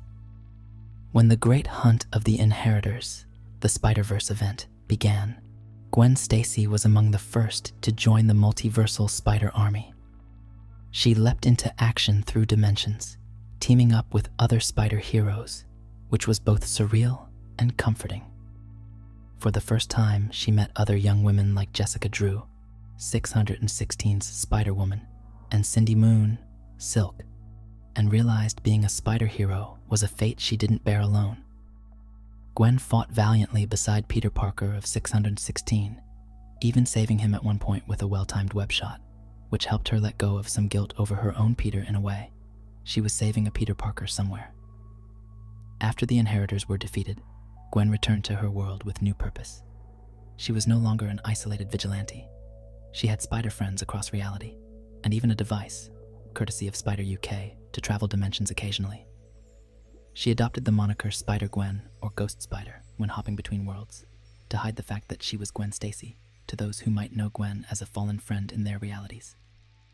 Ghost Spider, the name fit her well, echoing how she felt Peter's spirit accompany her in every web swing. Back on Earth 65, Gwen dealt with her own rogues gallery, a punk rock-inspired Vulture, a twisted Matt Murdock who was the Kingpin's lawyer, and even Harry Osborn as the Green Goblin seeking vengeance for Peter's death. Through these trials, Gwen's character only hardened in bravery. She faced each challenge with a quip on her lips and determination in her eyes. Notably, her band of friends became her anchor. When Mary Jane and the others in the Mary Janes wrote a song about loss and resilience, Gwen poured her heart through the drums, using music to heal the wounds of her soul. Eventually, her father, Captain Stacy, came to fully accept Gwen's role. In a tender moment at their cozy kitchen table, he resigned from the police force to remove the conflict of interest, and told Gwen that while he worried for her safety every day, he was immensely proud of the hero and person she had become. They shared a hug that night, Gwen careful not to crush her dad with her spider strength, and both shed tears of relief and love. Gwen's adventures even led her to spend time on Earth 616, attending college classes there and teaming up with its heroes. In that world, she found bittersweet closure. She visited the memorial of Gwen Stacy of Earth 616, realizing how loved that Gwen was and how her death galvanized Peter. It strengthened Gwen's resolve to live and live well for all the Gwens who could not. Sometimes swinging through the New York of another universe under a pale moon, Gwen Stacy felt almost like a phantom, a ghost of what could have been, but then she'd feel the solid tautness of her web line and the wind on her face, and remember she was very much alive, making her own destiny. The people of Earth 65 eventually grew to love their Spider-Woman. Children wore costumes of Spider-Gwen on Halloween, and street artists painted murals of her graceful form with Spider-Woman, our hero, in bold letters. Gwen's legacy extended further when she too mentored someone. A young crime fighter called Kid Arachnid in her world looked up to her, and she guided him with patience, much like Peter had guided Miles. In quiet reflection, Gwen sometimes visits the George Washington Bridge in her city, the place where in another universe her life tragically ended. She sits atop one of the bridge's beams during sunset, the sky afire with oranges and pinks, and contemplates fate. She survived in this reality and became a hero, and that thought fills her with a serene sense of purpose. Gwen Stacy, the Ghost Spider, knows her life is a gift. Every challenge she overcomes, every villain foiled, every person she saves is a reaffirmation that tragedy can be transformed into hope. With each gentle thwip of her web shooters and each confident swing, Spider-Gwen moves forward, a living tribute to those she's lost and an inspiration to those she protects. In her, the Stacy name shines bright, and in the grand weave of the multiverse, her thread is as vital and vibrant as any other spider's, humming with the music of courage, responsibility, and second chances. Chapter 21, Spider-Man 2099, The Future Spider. In the tapestry of Spider-Man lore, one thread gleams far ahead in time, in the neon-lit future of the year 2099. There, under sky-high towers and hovering vehicles, lives Miguel O'Hara, the man known as Spider-Man of 2099. Miguel's story is set in Nueva York, a sprawling future metropolis on Earth 928, where corporations rule and the streets teem with technological wonders and troubles alike. The world of 2099 is a dystopian blend of cutting-edge science and stark social divides shimmering skyscrapers above, the high city for the powerful and shadowy alleys far below in downtown where ordinary people scrape by. It's a city that had almost forgotten the age of heroes, with the legendary Spider-Man of old existing only in history files or nostalgic holograms. Yet fate had plans to revive that heroic spark in a new form. Miguel O'Hara was a brilliant young geneticist working for the monolithic corporation Alchemax, which controlled much of the city's life. He was of mixed Irish and Mexican descent, inheriting a strong will and keen mind. Miguel's personality was a blend of confidence and cynicism. He believed in science and logic, not so much in masked heroes. That is, until a twist of fate bound him to the very legacy he found mythic. Tasked by Alchemax to recreate the powers of the 20th century Spider-Man, Miguel attempted a bold genetic experiment, but corporate sabotage caused the procedure to go awry. In a dramatic lab accident bathed in strobing red lights and emergency sirens, Miguel's DNA was rewritten, splicing with spider genetic code. He staggered out of the chamber changed forever. 50 of his genes were now spider DNA. Unlike Peter's subtle mutation, Miguel's transformation gave immediate visible signs. He developed retractable talons on his fingers and toes, allowing him to rend metal and cling to surfaces, and small fangs in his mouth loaded with a paralytic venom. His eyes became sensitive to light, gifting him enhanced vision, even a form of night vision, but forcing him to wear special tinted lenses by day.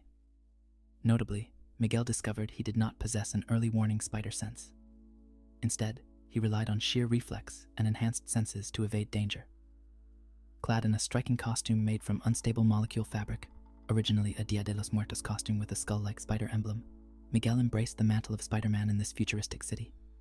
At first, it was to hide from Alchemax forces who sought to control or kill him, but soon Miguel realized Nueva York needed a hero. Crime lords and corrupt CEOs preyed on the weak beneath the neon gleam. With quick wit, often sarcastic, and advanced gadgets at his disposal, Spider-Man 2099 became the city's dark blue and red guardian. The people were startled as Spider-Man in their time. It gave them a spark of hope, a familiar legend reborn to stand up for them. Miguel took on threats that were both new and echoes of the past. Cyborg mercenaries, corporate robots, and even future Goblin and Venom counterparts.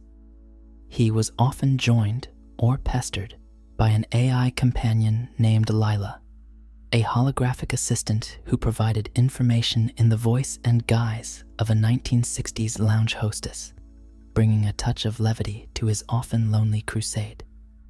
Miguel's half-spider physiology meant he had to adjust his lifestyle. His diet changed, a strange craving for blood at times due to his venom, which he strictly controlled. And he experienced fierce tempers as he wrestled with more feral spider instincts.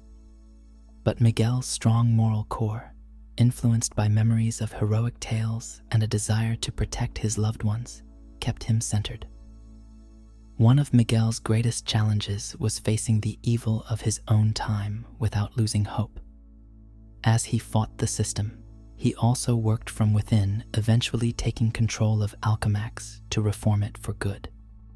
Through a series of events, Miguel discovered that the head of Alchemax, Tyler Stone, was actually his estranged father. This revelation, delivered under the calm glow of an Alchemax office late at night, shook Miguel's world. Instead of succumbing to anger, Miguel resolved to change the legacy of his family and his company. By 2099's later years, Miguel became the head of Alchemax and used its resources to help rebuild society, all while still secretly moonlighting as Spider-Man when needed. In his city, the name Spider-Man once again meant justice.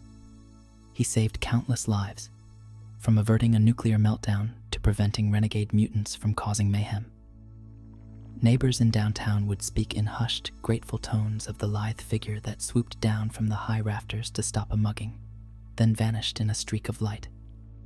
Children in 2099 played pretending to be Spider-Man, not a long-dead myth, but their Spider-Man, the one with the cool skull spider emblem and talons. Miguel's journey also crossed the streams of time and space. He met Peter Parker during a brief time travel incident, a meeting of great significance, where past and future Spider-Men stood side by side in awe of one another. Peter was fascinated by this successor from the future, while Miguel was humbled to stand with the original. They teamed up to defeat a threat that spanned centuries, the Hobgoblin of 2211. And over coffee, Miguel peppered Peter with questions about the late 20th century, while Peter marveled at the notion of his legacy enduring so far ahead. There was mutual respect and even a big brother, little brother dynamic, with Peter offering advice about balancing heroism with humanity, and Miguel revealing the long-lasting impact Peter's ideals had on society. Miguel returned to 2099 enriched by this encounter, carrying forward Peter's motto and example with even greater resolve. It's said that Miguel would sometimes monologue to Lila while patrolling, quoting Peter's famous lines or old anecdotes as if Peter were a guiding star behind him. In a poignant later adventure, Miguel time-traveled once more and got stuck in Peter's era for a longer period. During this stay, he operated as a contemporary hero in modern New York, watching Peter from afar. He even saved an innocent bystander one night that Peter, occupied elsewhere, couldn't have reached in time, quietly preventing a tragedy and thinking to himself that he was, in a way, repaying the inspiration that Peter had given him. Eventually, Miguel found his way back to 2099, in part thanks to allies like the Temporal Guardians and his own courage to leap into the time stream, trusting headland home. When he emerged amid the skyscrapers of Nueva York and saw the futuristic cityscape again, Miguel felt a surge of contentment. This was his home, and he was its Spider-Man. Spider-Man 2099's tale is one of legacy and destiny converging in a man who initially wanted no part of heroism, but who rose to greatness when burdened with power. In Miguel's high-rise apartment, where the night sky is filled with flying cars humming like distant bees, he sometimes stands on his balcony without his mask, looking out at the city he protects. The air is different, slightly processed, with neon reflections, but the sense of mission in Miguel's heart is the same as Peter Parker's was in 1962. He thinks of the journey that took him from cynical scientist to hopeful hero, and a gentle smile tugs at his lips. In the reflective glass of a skyscraper, he can almost see the ghost of Peter Parker nodding in approval. Miguel O'Hara knows that though eras change and technology marches on, the spirit of Spider-Man will always be needed. As long as he lives, the future will have its friendly neighborhood Spider-Man swinging through the sky, a red and blue beacon of hope against the chrome gleam of tomorrow.